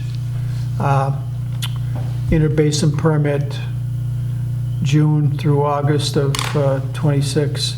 Environmental policy, MEPA, June 25th through March. So these are, it's kind of giving itself a broad band of timing and pump station bid, et cetera, et cetera. So then they circle back to the actual capital budget and to the estimated costs of such a project to hook up with Norwood. And he, and correct me, Bill, if I'm missing it, what we were asked to do was to go down the cost estimates that were presented apparently by Mr. Johnson, and to see if we could vote to agree or disagree with the itemization of these and the summary of the costs for an MWRA supplemental connection. So that's why I'm giving you two of these items and want to go down through them and just talk, I guess, talk about them and see if that's the appropriate way to do this. We made our vote, but now I guess we have to persuade the Board of Selectmen that they agree, and they have their own group of facts or statistics or what have you. And there may be some, disagreements here. John, I just picking up where you are at this point, where we have this 5-year capital plan. I think during that discussion that Rick had a good idea, because one of the concerns is it's going to cost us $5.2 million to the Mylod pump station connection. We're also have been committing, although I'm not sure if Norwood has, but to $250,000 for the next 20 years. That accounts to $5 million. But to pay for that would be use the $5 million PFAS settlement for one portion of it, have a $32 per year, which is $8 per bill, a capital improvement fee that would be on everybody's bill, and that produces, with 8,000 customers, like $262,000 per year, which would cover the Norwood, or our commitment that we're willing to make to Norwood. And then the question is, all right, well, wait a minute, you just used the $10,000 that was going to be for the Delaney PFAS fixing. And what Rick had suggested at that meeting is that the PFAS are limited to a couple of our wells in Washington, well number 2, it's either A or B, and same thing with Washington 3, that if we either took them offline or minimized the use so that what's leaving this plant is less than the 4 parts per trillion, but we'd have to make that water up, and that may be that we would be able to use, say, 25% of that 1 million gallons a day of MWRA water. And that we would not need to spend $10,000. We'd be able to address it by minimizing the use of Washington 10 million, 3. yeah. The 10 million, right. And now this is all contingent, of course, if the, we're successful in being, getting the 1 million gallons per day allocation from the MWRA. And of course, if we're not, then we can fall back to using Minebrook 4, which is also roughly $5 million. It's below that now, but by the time we get there, it will be. But when I was looking at the 5-year capital program, I know Steve is very interested, and I think this board is, for the meter replacement, and that's $2.3 million. I'm suggesting that you notice that every year we're spending $2 million on water main replacements. Just shift all of those 1 year back so that you're always having something, a big thing around 2 million, and then, the others that were either small borrowings or something that's coming from retained earnings. And that would smooth out every one of the 5 years that's listed here. So that would be the suggestion I'd go, and want to thank Rick for coming up with that idea, particularly of taking a part of Washington 2 and 3 offline and replacing it with the MWRA water. Is there, I don't know, Rick, did I misstate anything? No. No. now, when you say the 5 years, which 5 years are you talking about? Well, it's listed, 2025, 26, 27, 28, 29. We've been doing two. I'm just saying, rather than, if you look, there's always a $2 million or a large item each year. Rather than in the fall of 2025, asking for the ratepayers to pay for, a $4 million something dollar, between the two projects. Let's just take the water main replacement program, which is an ongoing thing, just shift everything down 1 year. Well, So that the one that's in 2026, we would do in 2027. The one that's in 2027, we'd do in 2028, and so forth. Will Jarvis Farm be paid off? Do you remember what year it was that we took? I think it's pretty close, isn't it? Just as interesting. I know that I had mapped out to the fiscal year 2030, and we were still paying. So it's at least another 5 years, but it's getting close, though. I thought it was like 1 or 2 or something. What you're saying, the components, it is easy about the 10 million, the 5 million, the 5.2 million, and the 5 million. It's easy to compartmentalize, though, conceptually in the constructs of what we're dealing with. But I think there's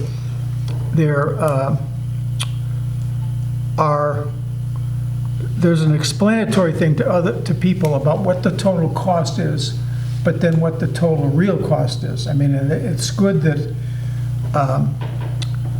but I think that, we can explain away that 5 million. It's going to cost 5 million over 20 years, but really, that isn't going to be in our capital budget because we're going to have a new rate system that's going to have a capital improvement fee that's the annually of each household. $32 a year. It'll be explained differently. It isn't really going to, we're not coming up with $5 million.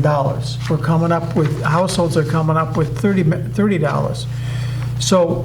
But I think the selectmen are looking, are we in agreement with this capital plan? And do we have a plan, do we recognize the costs that we're talking about here? And my objection is on the fall of 2025, doing a 2,000 water main replacement and the water meter systems upgrading. And I'm just suggesting that we would take the water main replacement to the 2 million and not do it in 2025.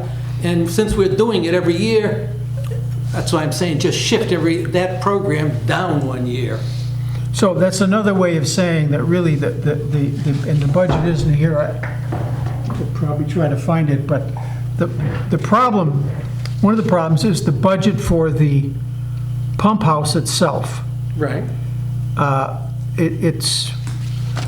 It's got $800,000 for piping there. Yeah.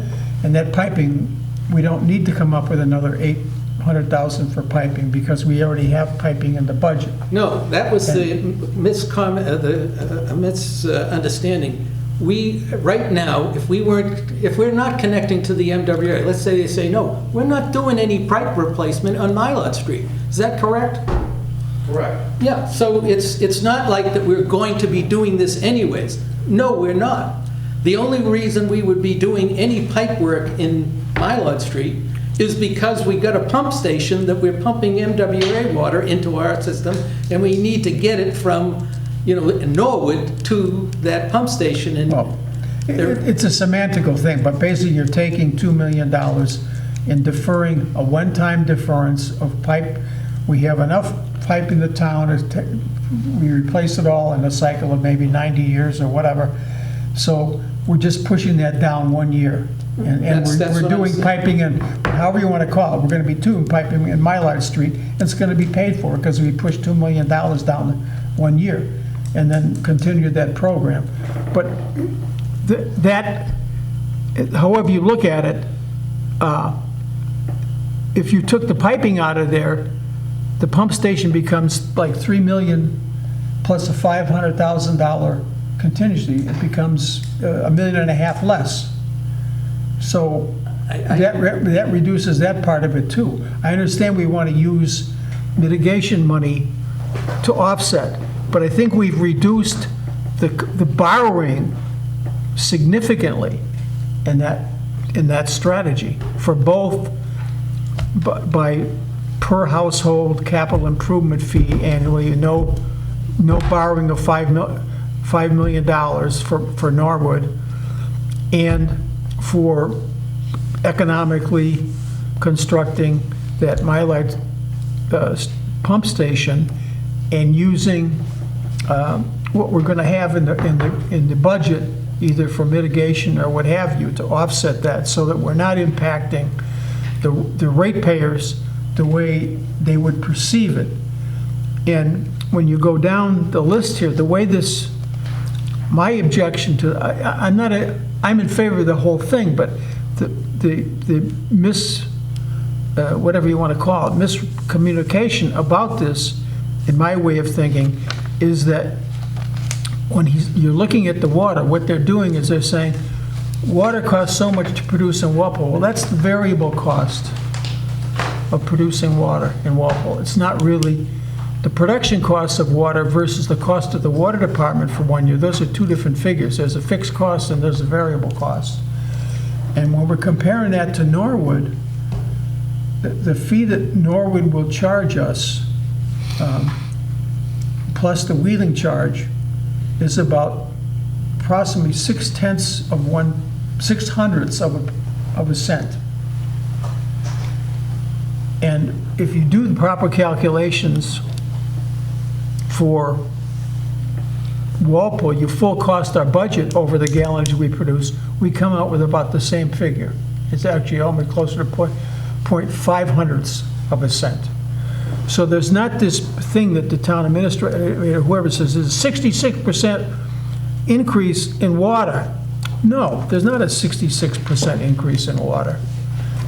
You're replacing one, water with another. But the cost structure, you're comparing a full cost and total cost system to a variable cost of the other system and saying, oh, taking water from Norwood under this paradigm is too expensive. But it really isn't.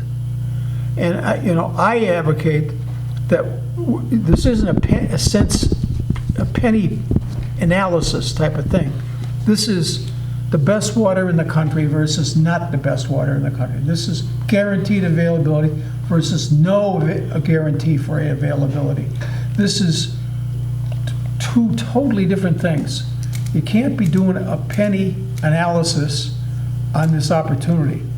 We're blessed that the MWRA had this special program and have waived the entry fee. That's the first thing. We're blessed we have an engineer who's worked with them, who thinks we can get approved. And we have a third thing, we have this $10 million coming in. Between those three factors, this is like a home run. It shouldn't even be subject to analysis.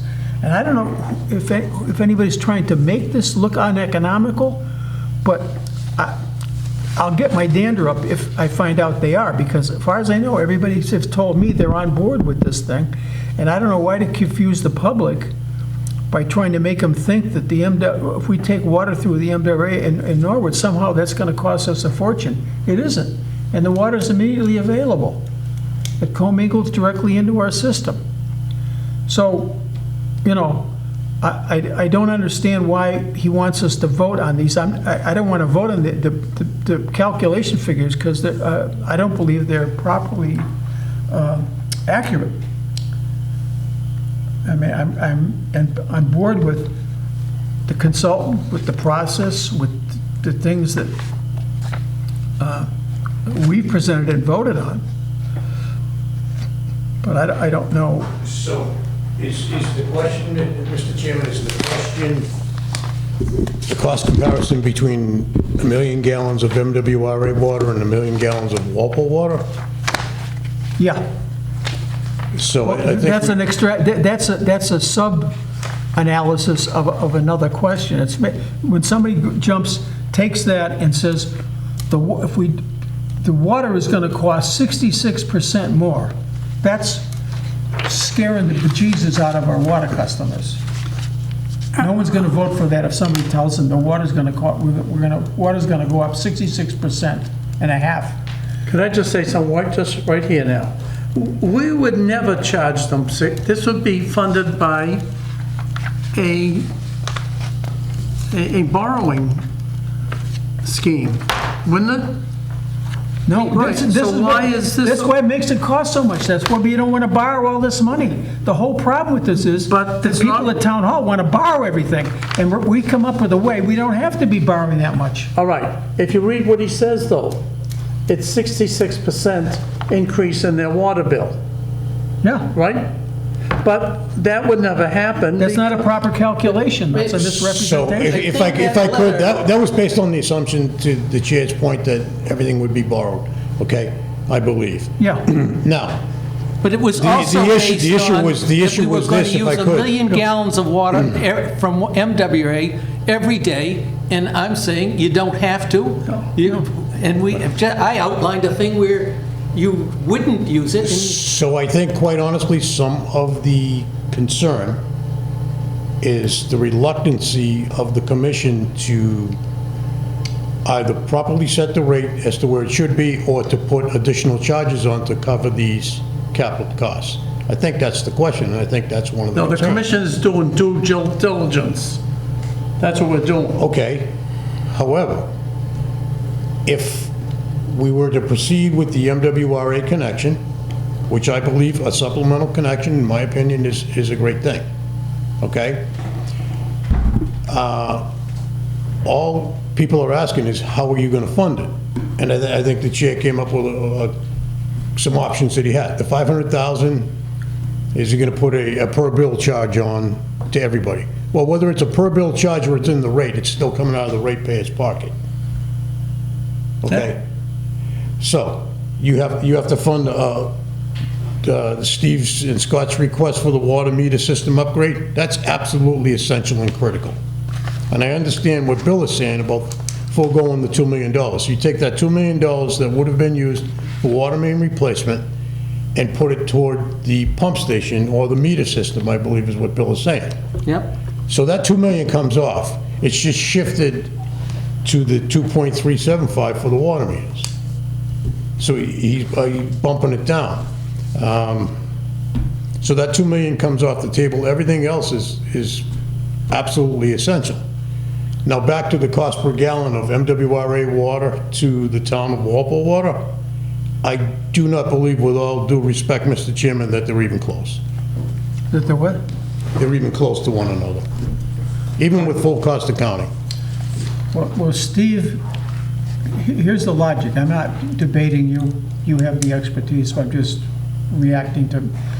Steve did a study for us back a ways where we asked, we were talking to consultants about, one of the members was complaining about that we're paying, our rates are higher than other towns. And you went and got data on other towns. That was a water rate comparison, yes. Yeah, and the water rate comparison was, we were right, Norwood was just a tick under us for that thing. Now, so if that's the case, that was the case, just say hypothetically, that's the case.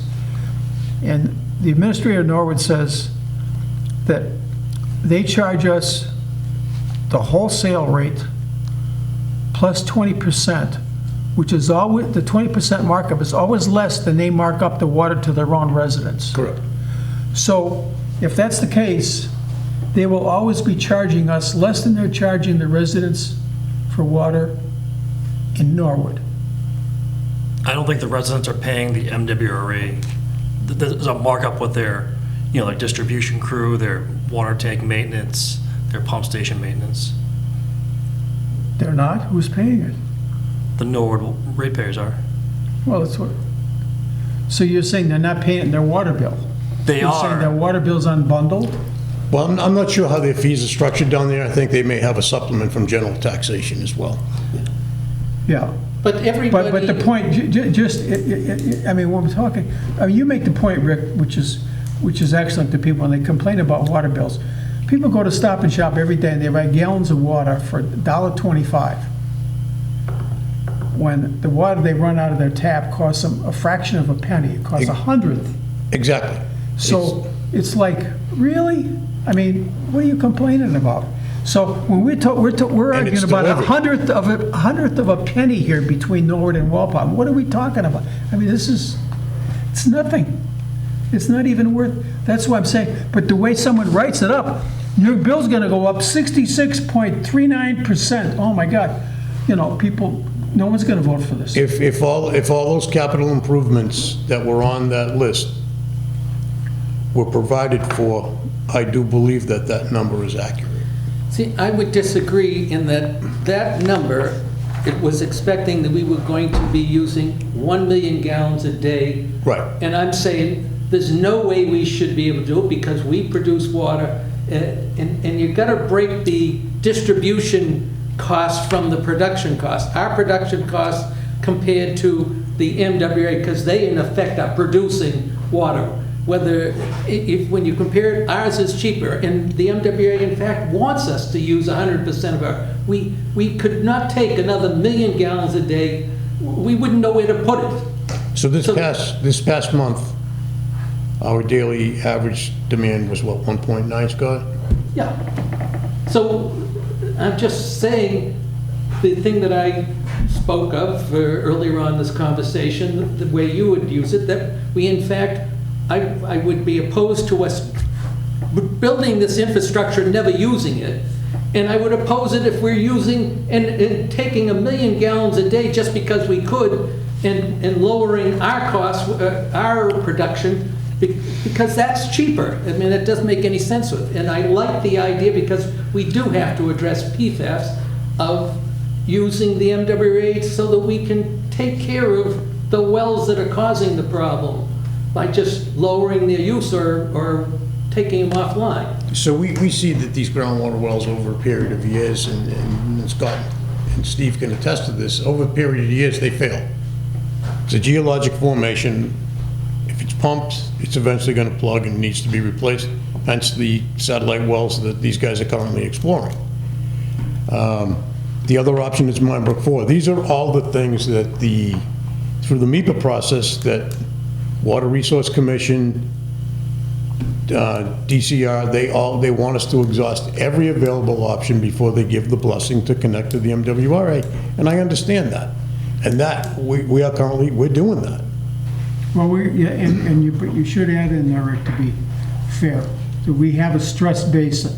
Absolutely. And so those things have to be put in context. Those are within the context of a stress basin. What can you do to produce more water? I believe not much. Every single one of our wells is in a net groundwater depleted basin in August, I think it's. A net what? Net groundwater depleted. Okay, so NEPRA would love nothing more than to have us connect to the MWRA and get off of well water. Will they give us a letter to that effect? They will. We should get that. I think the Water Resource Commission would say there's not enough fresh water in the world, and I'm opposed to you just shutting off wells that are working or any source that's working, and that's why in their operations policy, one of the lines is you tap into everything you've got and we'll supplement as opposed to replace. Exactly, and they're very strict on that. We're considered a water-rich state Yeah. under the federal guidelines. So I'd like to see what one isn't. I mean, if we struggle to produce water, is it because our infrastructure is not sufficient, or is it, what's the reason? No. Why are we struggling? It's because the wells tend to fail over years. gravel packed well, like anything else, is gonna fail over time. So we have to drill new wells. Correct. And that's what we're working on. That's right. So that's, well, this is gonna come to a head in some fashion, I don't know. I mean, if you wanna vote on these things, I would just say, you wanna say, we're in agreement up to the calculations there at the last 1, 2, 3, 4 sentences or paragraphs above summary.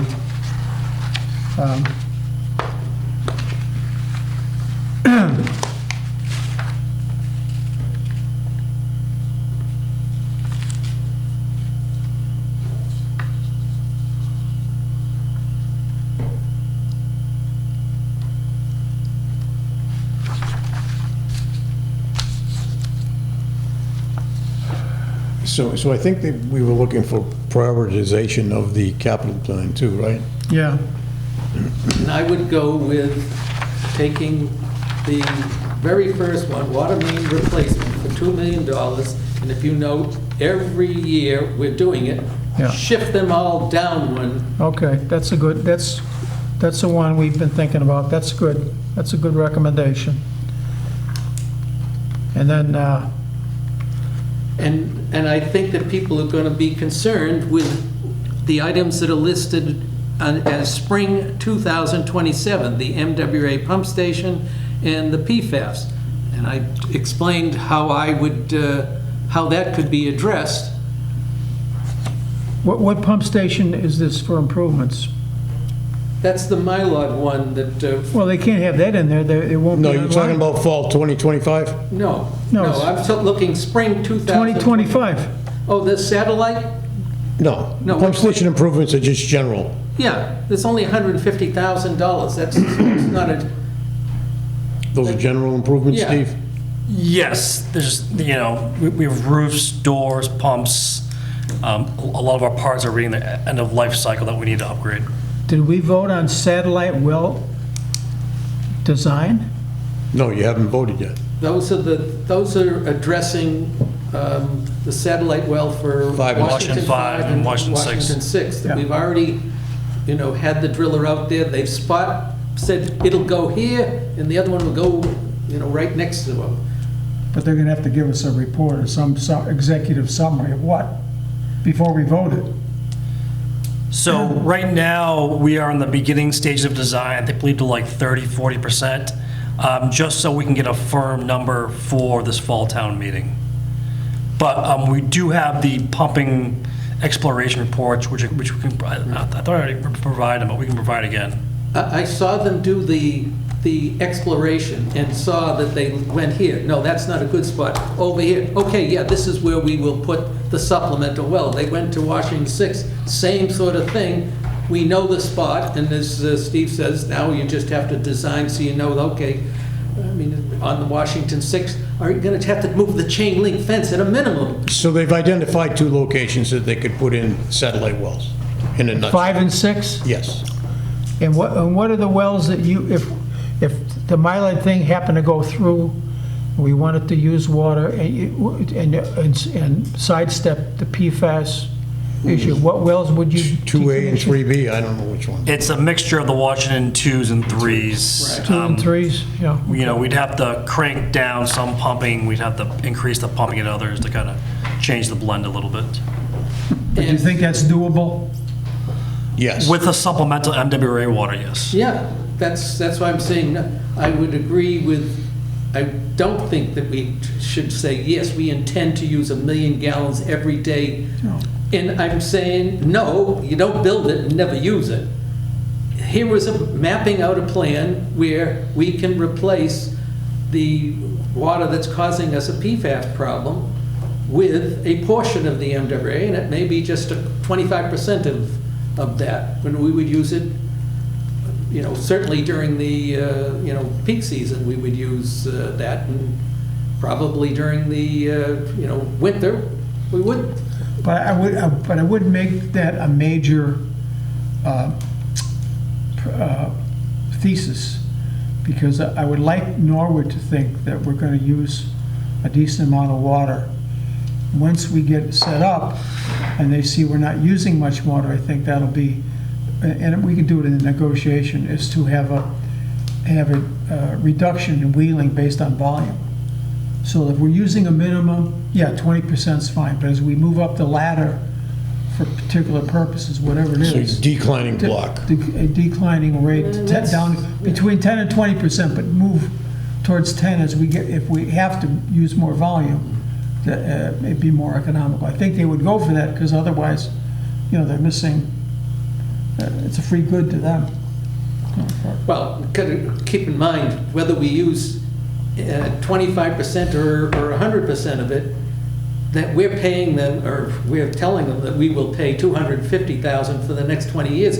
We will cover fixing their distribution, whether we use any of it or not. Well, it's our And I'm just distribution, saying, I too. don't want to go at all if we're not going to use any of it, and I think that Yeah. it's foolish to say we use all of it, because that's the most expensive water. But it's the best water. And not only that, it's the only guarantee. All this other stuff is hypothetical. You don't know if any of it's going to work out. That's a guarantee. There's no risk. It's zero risk. High quality. And I don't see the cost, the pennies, fractions of hundredths of a penny, it means nothing. There's no, you can't make an argument on that. I mean, you can't do anything in the water world for $5 million today.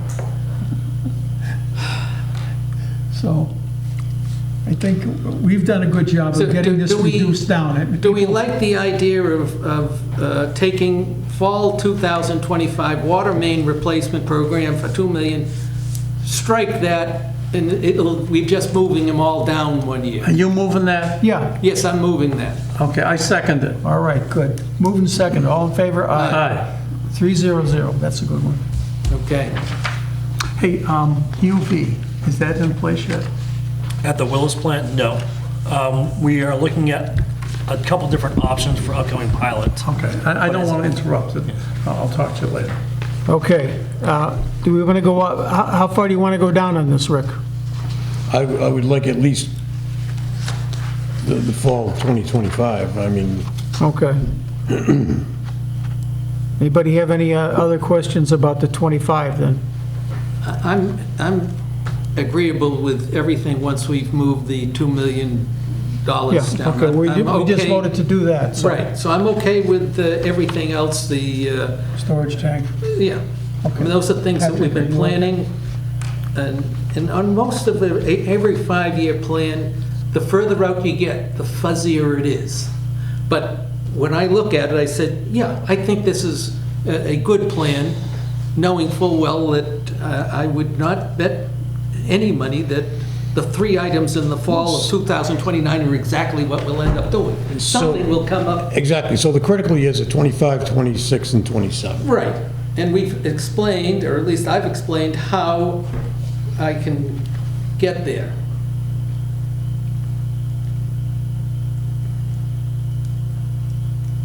Yeah, well, we have some explaining to do, like on 27, I don't understand, we're funding the design and funding the work on the MWRA approval and all this stuff and the site work, and now we just got a lump sum borrowing in the spring of 27 for 5.2 million for the pump station again. Right, that's the pump station in the pipeline. That's the extension of the water line on Milot Street to From connect to Ryan Norwood. Drive in Norwood to the Mylod, and to build that pump station that will pump the water from the MWRA into our system. That's the estimate, 5.2. Well, that estimate can be tweaked. It's I'm sure it 800,000 can. for You know, when it piping. finally gets there, John, when we're talking 2 years out. No, I know. The chances are, it's not going to be 5.2, it'll be 5.4. Everything will be higher, but if we're using today, that's... Yeah, so I think Leah's schedule has 26, right? For the The bid. conceptual is in about 6 to 9 months, and then there's about 15 to 20 months for full 100% design. As they get closer to the final design, they can refine the numbers. Yeah. Okay. Anything else? No? Okay, we're good on that, Rick? Yeah, I just, like I said, 25, 26, and 27 are the critical years at this point in time to keep this MWRA thing moving forward.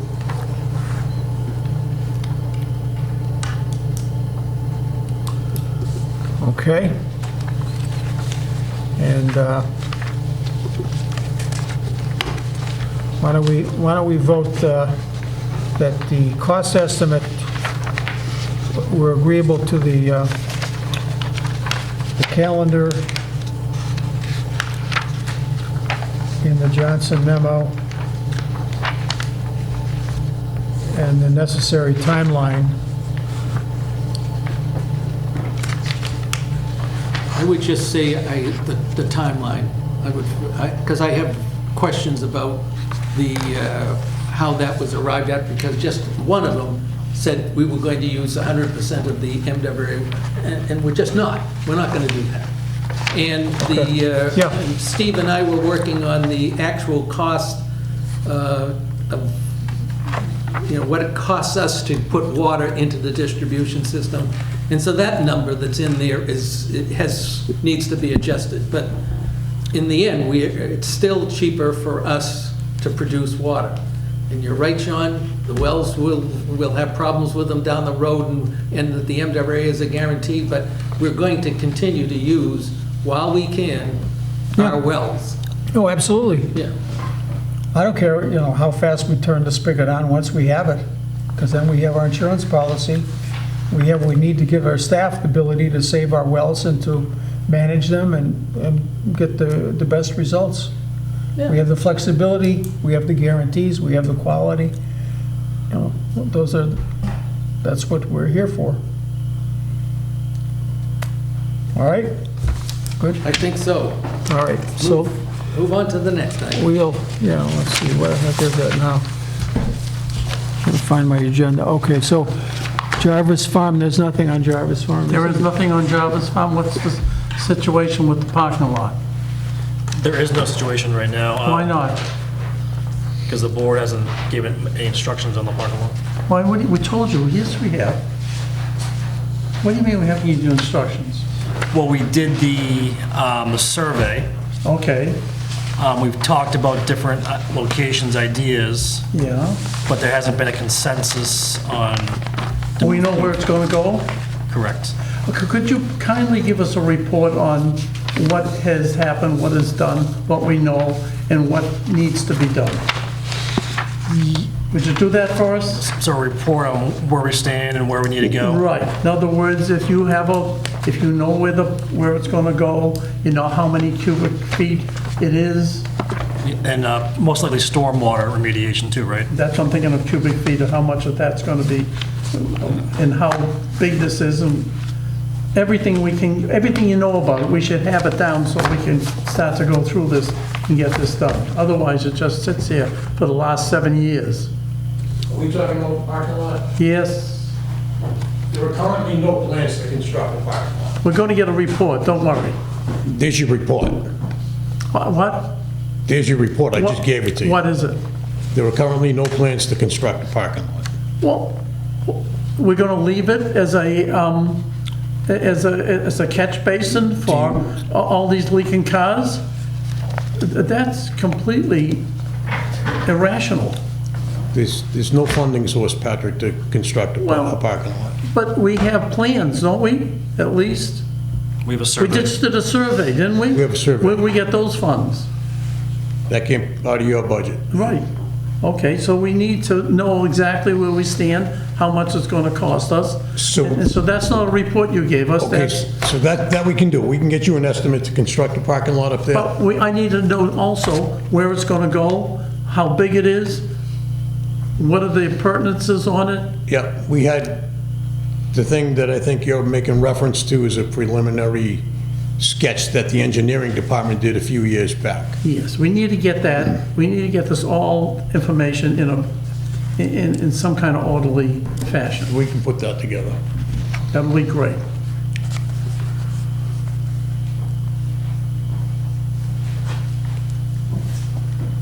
There is going to be some significant environmental mitigation up there, though, right? Right, now, we asked about that. Yes, if we do a park, there's currently stormwater, Yeah, the best stormwater management practices going in. And it's really for just redirecting some of the runoff water that's kind of been free flowing across the property. Is it redirecting it into the pond, or? Yes, it's a bioretention pond on the road on the far side of the pond with the piping going to another riprap going to the pond, yes.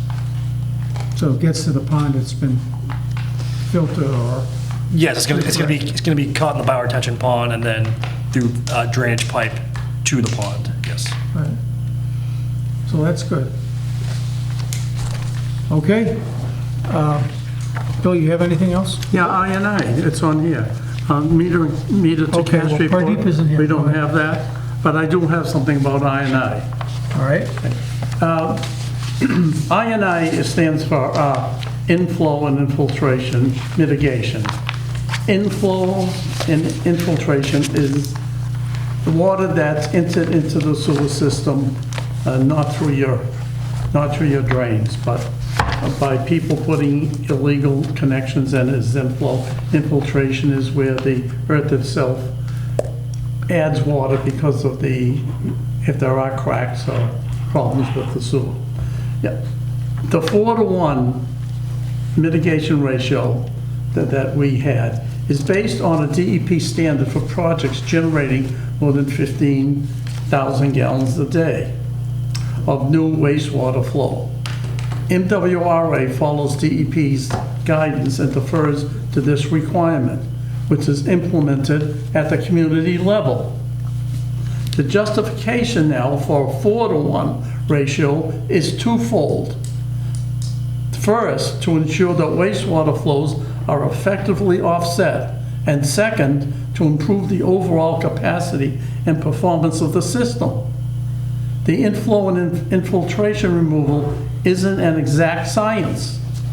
The higher ratio provides more assurance that new discharges are truly mitigated. Additionally, DEP has the discretion to require a higher ratio than 4-to-1 in certain circumstances, such as in systems with SSOs and CSOs. Now, an SSO is a sanitary sewer overflow. A CSO is a combined sewer overflow. Sometimes the sewers and the drains are connected, and that can cause a problem during peak storm events. So Walpole needs to go back to having a inflow and infiltration mitigation program.